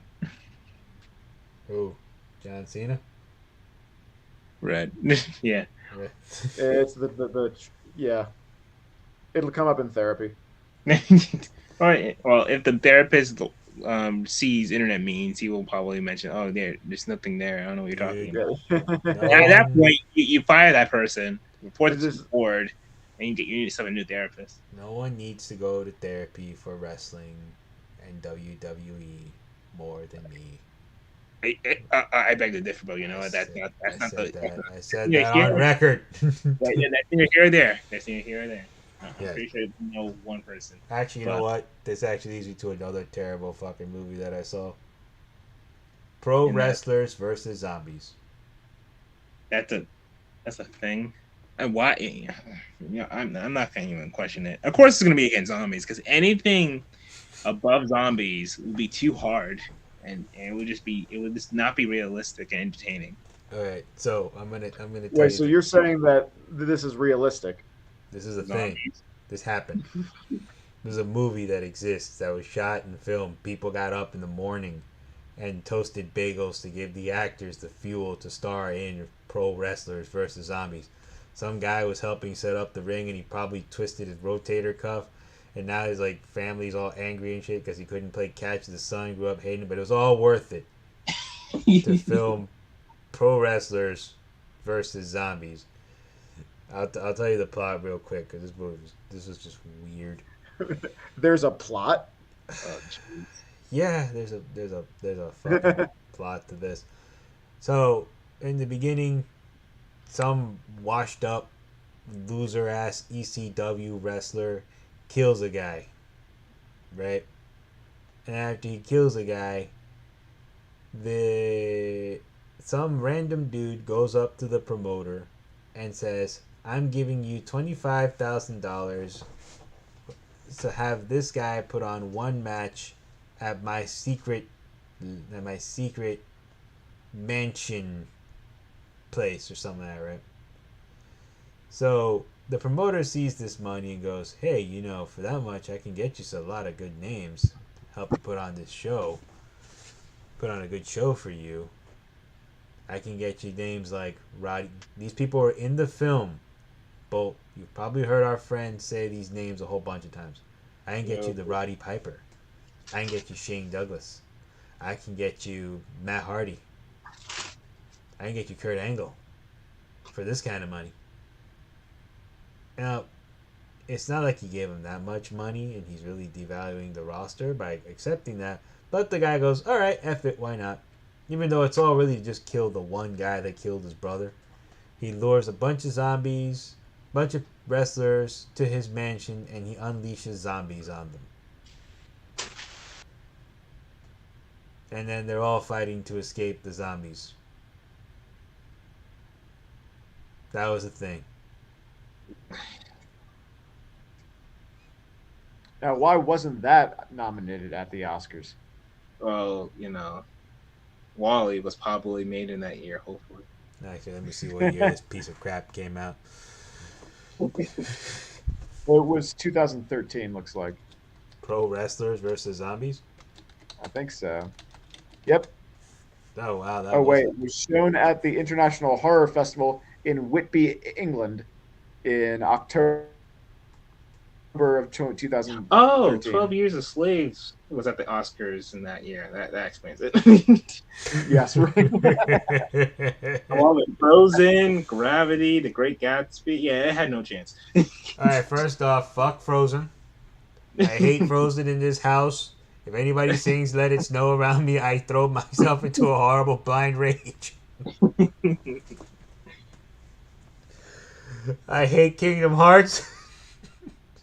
You're just going for the gold. I don't know. You're going for the platinum of like pissing off every franchise supporters imaginable.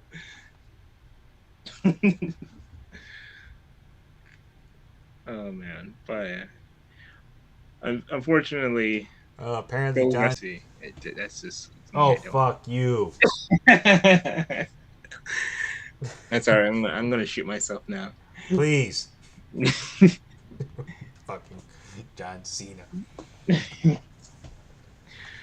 I swear, the day that became popularized and memeable, it was a day like truly intelligence took another hit to the cranium. Well, John Cena saying "You can't see me" became a meme. I'm more upset the day he became a popular wrestler with only 4 moves became a thing. Like, we're going down that stupid rabbit hole. We're not going. I refuse to be like Lenny. All right. We should have like a bell that rings whenever pro wrestling comes up. Please to remind us. Somebody get that bell. Oh, no. Yes. Ding. No. Yeah, please, get that bell. Although there is one other wrestling horror movie I saw a couple months ago, which was really weird. This is like a whole subgenre. There was a wrestling horror subgenre in Mexico. I actually did a video about him a couple months ago. You ever heard of El Santo? No. Ooh, okay. So to me, El Santo was the greatest wrestler of all time, because El Santo in Mexico, wrestling is taken seriously, right? They wear their masks in public. They wear their masks outside of the ring. They wear them out to buy groceries. They're in masks all the time. El Santo, when he would actually film a lot of horror movies, like this dude was filming horror movies right next to Roger Corman back in the day. Like when Corman was releasing his here in the States with Vincent Price, El Santo was releasing them out in Mexico, right? And El Santo, what's weird is his horror movies are meant for kids, but they are very hard in tone. Like people are getting wasted in his movies, and they're not getting like, oh, maybe he did, maybe he didn't off camera. Like they're getting bit. Vampires are biting women and groping them and shit. You've got werewolves like coming out of the soil and stuff, getting ready to fight and kill one another.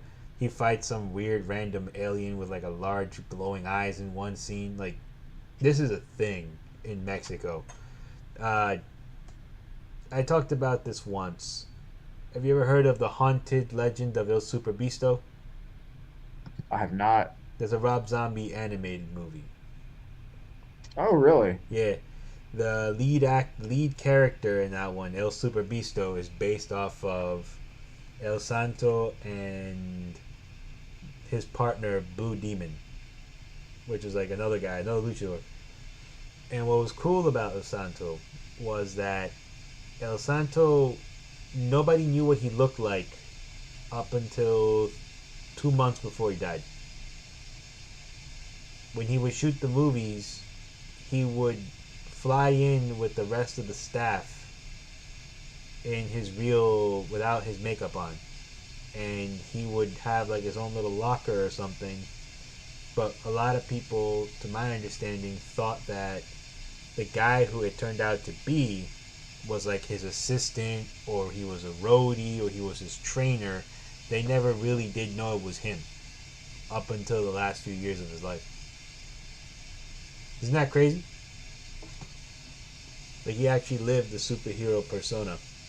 And he has like about 6 or 7 horror movies that I know of under his belt, but he has a lot more out there. I think there's some against him versus the Mummy, him versus the witches, she-wolves, and all that good stuff. And this dude was cranking these out left and right, so much so there was even a cartoon in 2010 that aired in Mexico for El Santo. El Santo el Enmascarado de Plata, aka the Silver Masked Saint. That's actually an awesome subgenre if you know where to look. You're not just gonna go look for pro wrestlers versus zombies and then say that's the best thing you've ever seen when it's not. Don't come near it. He even had boxers make cameos in his movies, but again, like, if you know your Latin American sports, you're like, oh yeah, that's what this guy is. He had Butter Napoles, Mantequilla Napoles in one movie. Him versus El Santos, some crazy, wild shit. They fight werewolves, throwing them into pits with their bare hands. But it's crazy. Like, you'd never see that here in the States, right? Could you imagine a movie where Hulk Hogan teams up with Macho Man to take on Dracula? No. Not from a major studio. Right? But over there, like in the Cinema Azteca, like this was the shit. Like, in this guy, in the horror movies is just a little bit of what he did. He did one with him versus the Yakuza. Huh, that's a cross promotion? No, like him versus the Japanese mafia. Japanese mafia was bullying somebody in Mexico, and it's up to El Santo to get into the Santo Mobile and take them on. Why is the Japanese Yakuza I don't know. Bullying a child?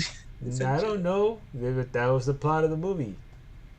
Him versus the Stone Men. That was another, like he had these movies that he was taking out in comic books. You name it.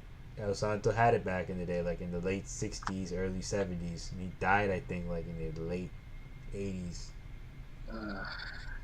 I'm very mildly curious to see these, because it's like the luchador culture is very fascinating the more you talk about it, and because I never knew until you mentioned it how enrooted horror is with that. Well, to my understanding, horror is very rooted in Hispanic culture. Like, it's a very big thing. I've seen it even with some of my nieces and nephews, maybe my nephews, where like the grandmothers will be babysitting the kids, and they'll be watching. Not my mom, but I've seen it with like my cousin. He left his kid with his grandmother, and the kids, like the mom, just watching horror movies. We all grew up like around the horror movies and stuff. We were kids, and like they do it. There's also like a very big focus on horror and the idea of death, and that's why like there's always this tribute done, and like the Halloween is not just devoted to being scary. Like the following day is devoted to spending some time with the dead, remembering your loved ones. Mhm. Yep. Like there's always this idea that like you're never really fully gone. Like you're always around, even though as long as they remember you, you're always around. And But Mhm. hold on, isn't there another day for that right in May? The Day of the Dead. That's in Day of the November. Dead. Yeah. That's in November 1. November Wait, 1st. wait, no. Wait, what's the one in May? I'm thinking of. Easter. No, May. It's. I could have sworn there was a. Cinco de Mayo. Yes, thank you. That's Independence Day. Wait, no. Mine must be blinking on something. This one there was another day in May that they honor the dead. Once again. This up. Like Memorial Day. No. Like a day Okay. specific in like Spanish culture that honors the dead that wasn't the day after Halloween. Right. Okay. Unless I'm just like getting all of my cultural. You may be mixing it up. At least as far as I know, it's usually November 1st, Day of the Dead. Yeah. All right then. That's like the main one, Day of the Dead. But it goes back to it like they celebrate the dead, whereas most people everywhere around the world, Halloween is just a day to get spooky and party. Mm-hmm. They party, but it's like, yeah, we're partying and our family is here with us partying, you know? So it's very fascinating. Like our culture has a lot of like roots in horror and stuff like that. And what's even more fascinating is they're also the first ones to kind of come back and make a lot of the horror comedies that we know today. You kind of can go see a little bit of it over there. I would love to show clips on our page of the horror movies over there in Mexico, but they don't know chill. Like them versus a vampire was some shit. Like there was a comedy troupe team over there, right, called Los Verdaderos. So the vampire is after the girl. The guy pulls out a crucifix, right? Mm-hmm. So the vampire looks, "Are you an idiot, Jacinto? Don't you know that my ancestors are Jewish?" Right? So then vampire hunter's like, "Oh, okay." He pulls out a swastika Oh my goodness. and Oh, shouts boy. Heil Hitler at the vampire. Then the vampire's like, "Ah!" and shit. No. He defeated the vampire with anti-Semitism. Like, you know for a fact here in America that shit would not fly. That would not fly. No. Like, people would walk out of the theater extremely pissed off. Yeah. Note to self: sing Frozen soundtrack around punk. Mm-hmm. Oh no, you'll finally acknowledge that. Goddamn Frozen. But yeah, back to culture and horror. Hispanic culture has that deeply rooted. I think the only second run up is maybe Irish culture with the Tales of Leprechauns. Mm. Wait, don't I they don't- have the Celtic elf stories and all that stuff? Oh yeah, Like the Celtic Yeah. mythology, right? Right. That's Irish. and then I think followed German by culture too. Japanese. Oh, Yeah. what's Irish culture? German. So, yeah, in German culture, I think there's a lot of spirits like the Krampus monster. You know about Krampus? Oh yeah. He's kind of like Our the Lovely anti. Holidays is selling a Krampus ornament for Christmas. Who's naughty? It's up on Our Lovely Holidays right now over at Etsy. Why are we giving out free promo? Hey. Yeah, reverse. It's a reverse sponsorship. Mm-hmm. Yeah. Yeah, we're not getting paid for this. Yeah.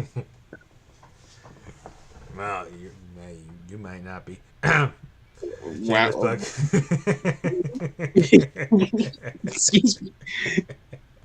Continue with the German thing, Brad. I'm sorry.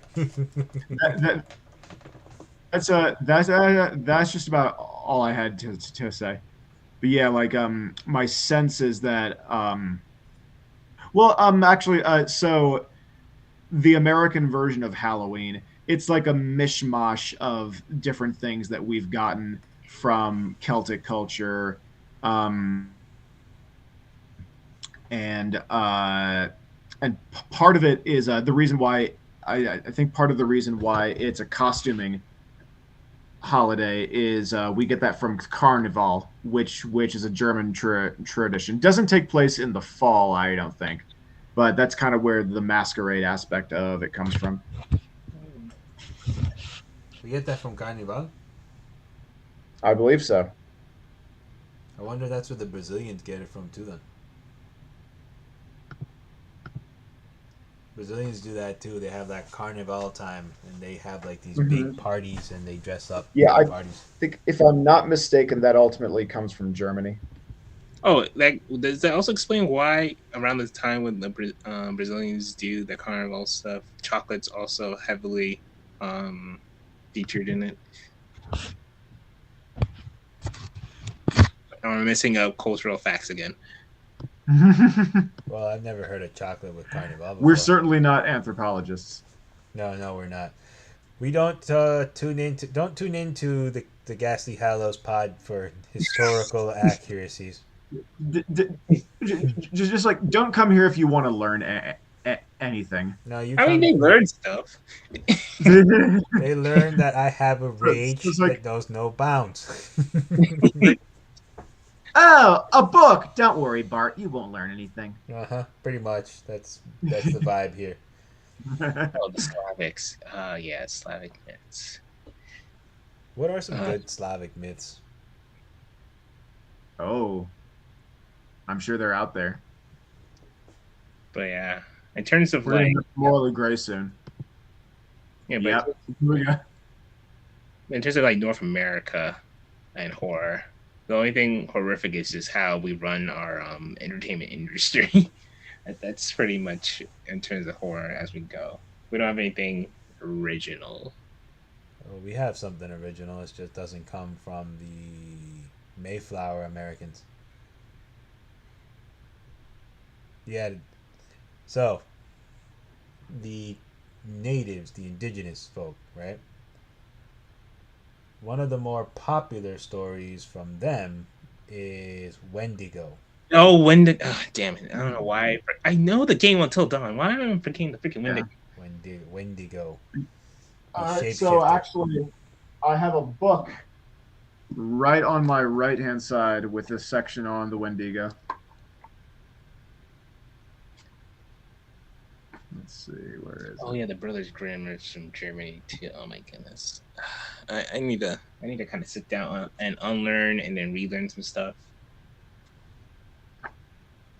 Thank you, Morally Gray, by the way.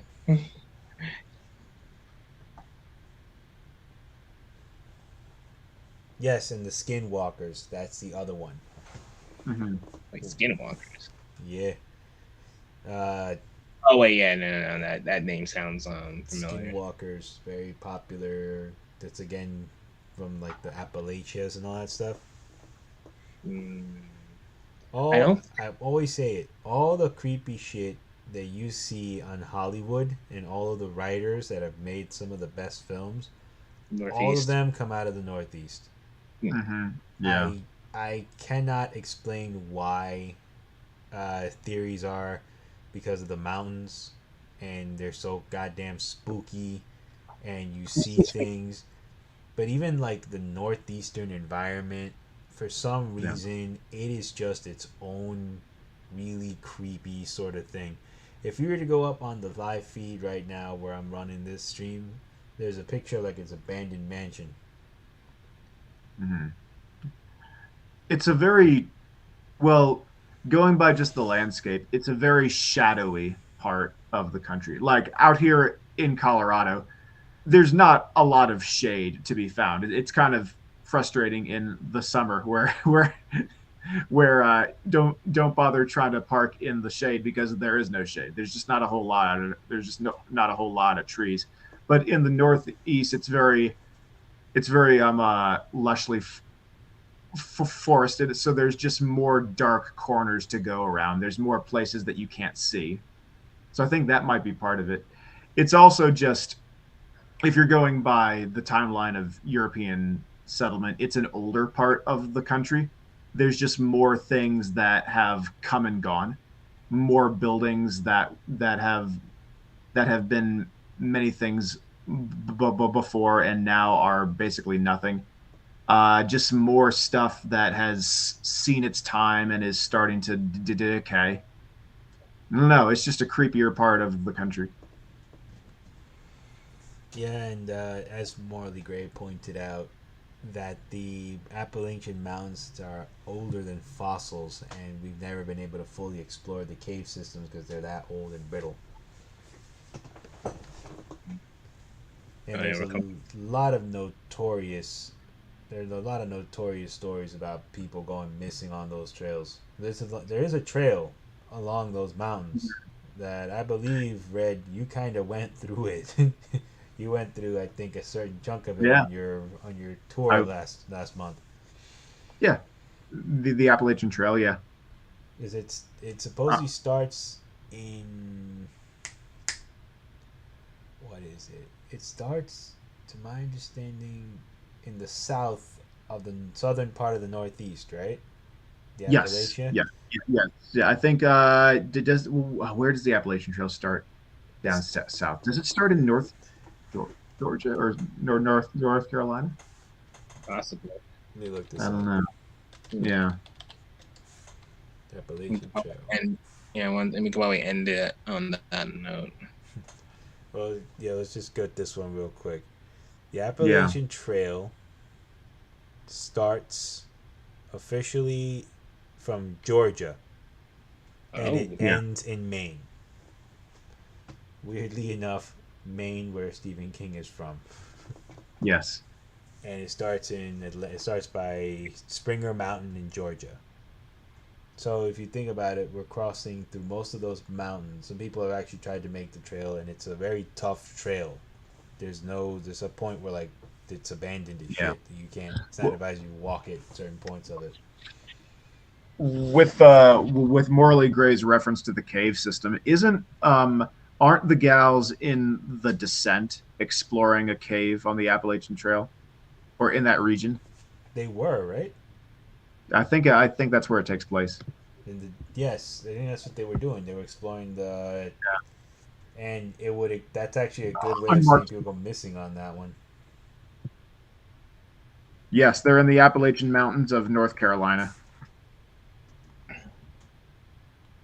Yeah. So I'm like, it's one of those things, right? Like, name a classic horror writer that you can think of off the top of your head. They come from like two places most of the time. I'm thinking the Northeast and maybe Britain. Yeah. No, it's those are the two places they usually come from. Yeah, Right. Neil Gaiman's British, right? yeah. And Raymond Chandler. Yeah, Or no, no, British. not Raymond Chandler. No, he's the detective writer. Ramsey Campbell. That's what I'm thinking of. Yeah, British, right?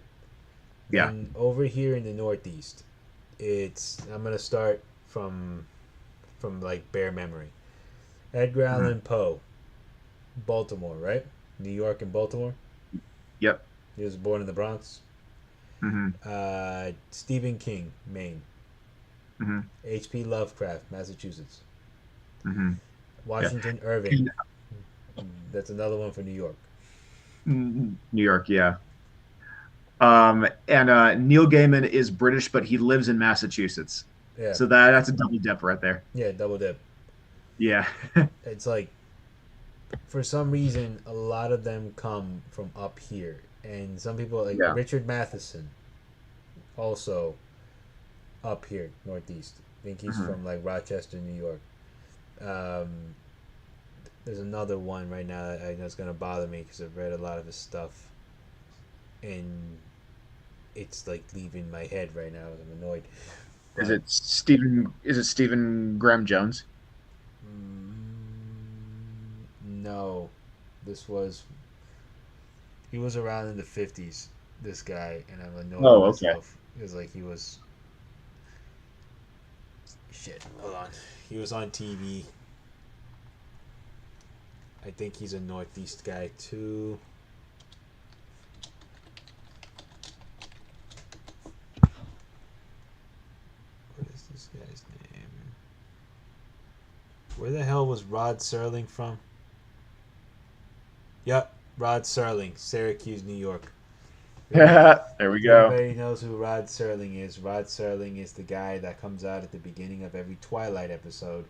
What you're about to witness right here is a very odd occurrence. You might have just found yourself Imagine if you in the will. Twilight Zone. Yeah. Imagine if you will. Yeah. A world where the MCU never existed.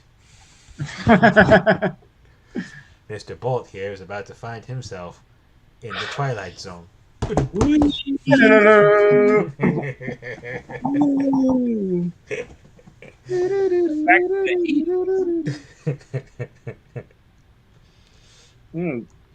a trip. Would that be a trip, though? You imagine waking up tomorrow? No. That would not be an enjoyable trip. I'll just say that much. Oh, but I thought that it was becoming evil now. Wouldn't it be best to go back and prevent the evil? I mean, I could prevent evil just to give rise to a greater evil. You know, butterfly effect and all. Oh, really? What if you kill that and then you give rise to a world where you got all the good Star Wars films we were promised, but we never got them? Now you're just talking about miracles being made, and I don't think any amount of time travel will allow for such a thing to happen. But yes. So, closing thoughts. What? Ultimately, I guess the theme of this episode was when things go bad. Right? Because we were basically kind of like going back and forth on that, like pretty much things that we would like to see and things that when we start like dissecting things. So I have like one basic question to close you guys out of like the weird and stuff. Do you guys, what movie have you seen or what piece of media, I'm going to leave it really open-ended, what have you come across that you can sit there and go, I wish more things were like this? Actually, no, because then everything would be boring. What's something that you guys can come back to that you feel like, you know what, I don't get tired of this? Oh, that's a good one. Ooh, that's a tough one.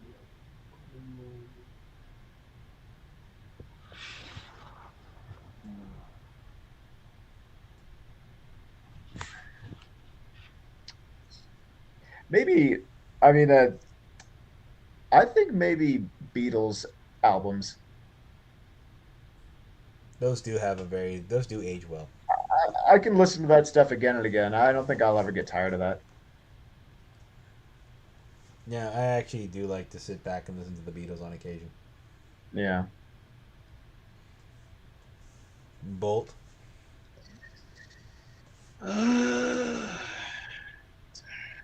Hard to say. I'm the type of guy that is okay with keeping moving things along. I don't like to dwell on nostalgia Interesting. for too much because then you never leave it. It's like we never leave the 80s. That type of beat. Mm-hmm. And I think that's the problem where we are right now as a society. We don't let that era go. Yeah, it's like we don't leave the 80s. We don't leave the 90s. We ignore the 2000s, but still somehow end up repeating a lot of the same mistakes throughout that. And yeah.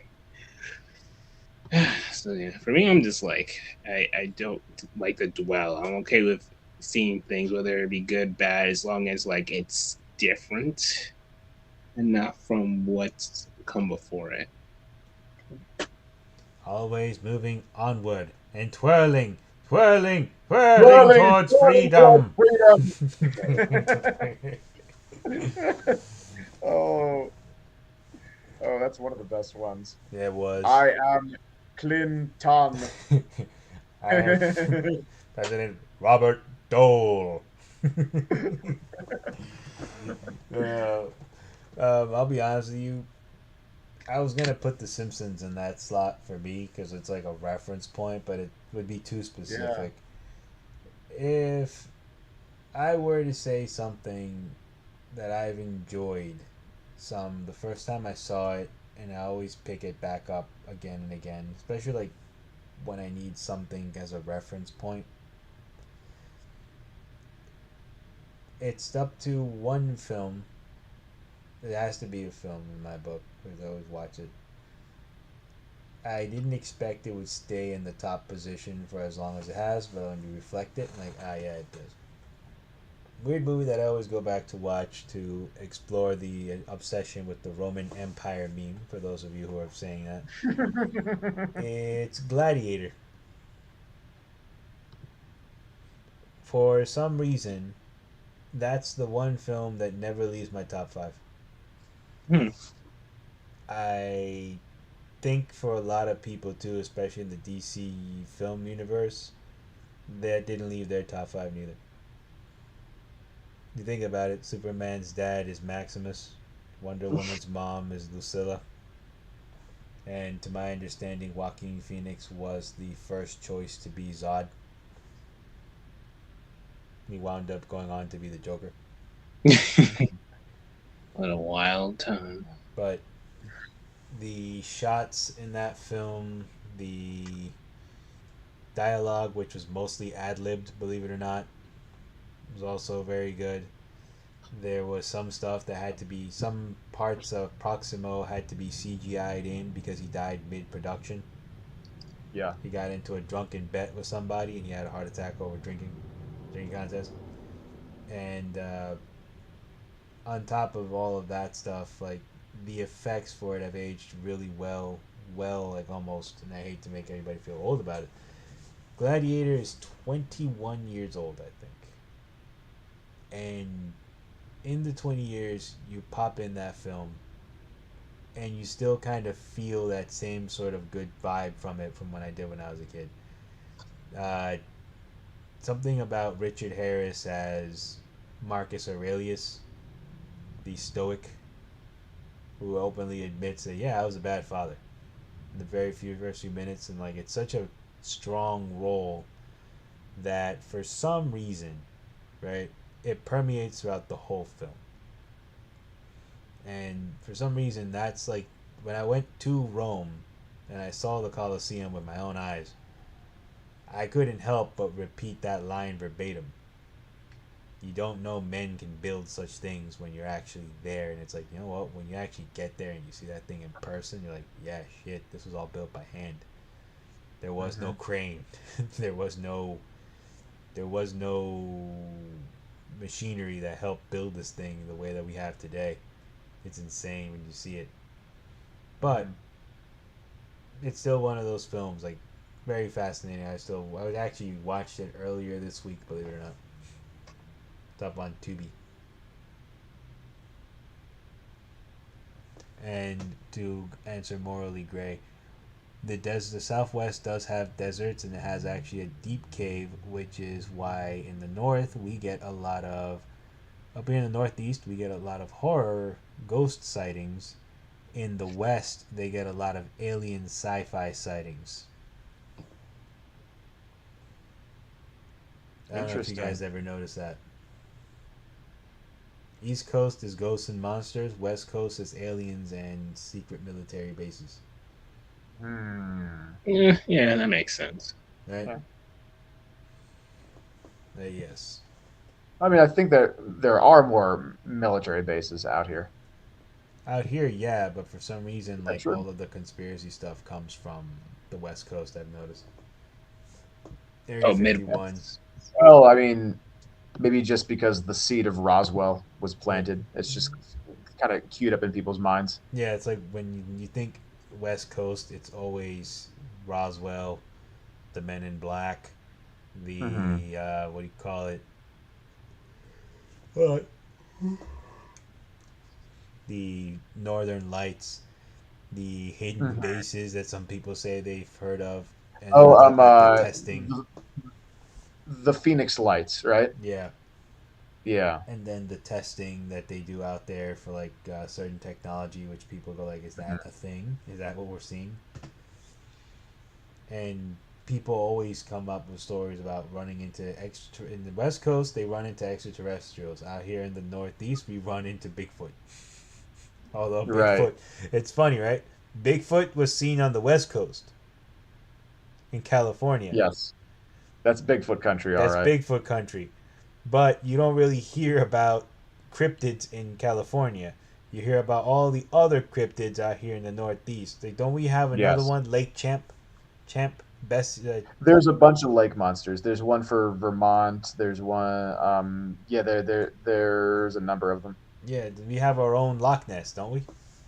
Hmm. And there's the Jersey Devil. Yep, we went over that. Yeah.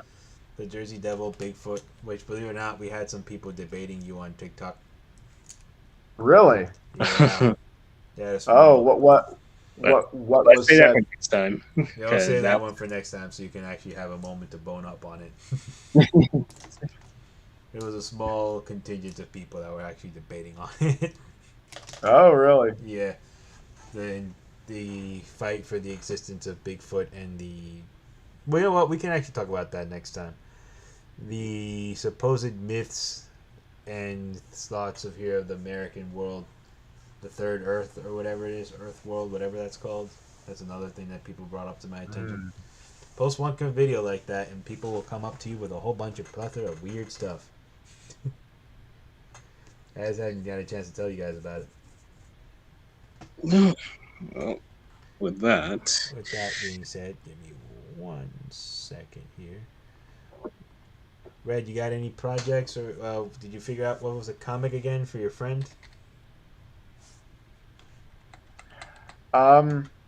Which comic? The animated, the guy who's drawing the animated horror one.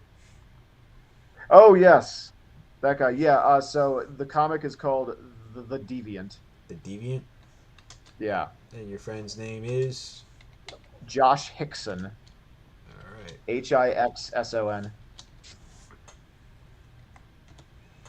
Josh Hickson. Bolt, you have any other things coming up? nope, nothing to shout out at the moment. Oh, If any changes, you'll know first. Alright, well at this moment we're also trying to work on getting our stuff up on Spotify. So that way you guys can listen over there, don't have to log into YouTube and wade through the entirety of this thing. You can just go over there and save data on your phone. So hopefully when I get that going, I'll let everybody know over on TikTok. That's where we're mostly moving along.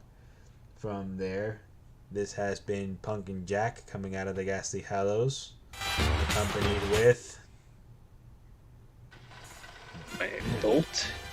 Oh, and Red. and that's right. Hopefully we'll see you guys again next week. Make sure. Sorry. Okay, feel free to comment down below what comfort forms of media that you guys have Yes. having. Yes, let us know your comfort form of medias, and as usual, please like, subscribe, and share.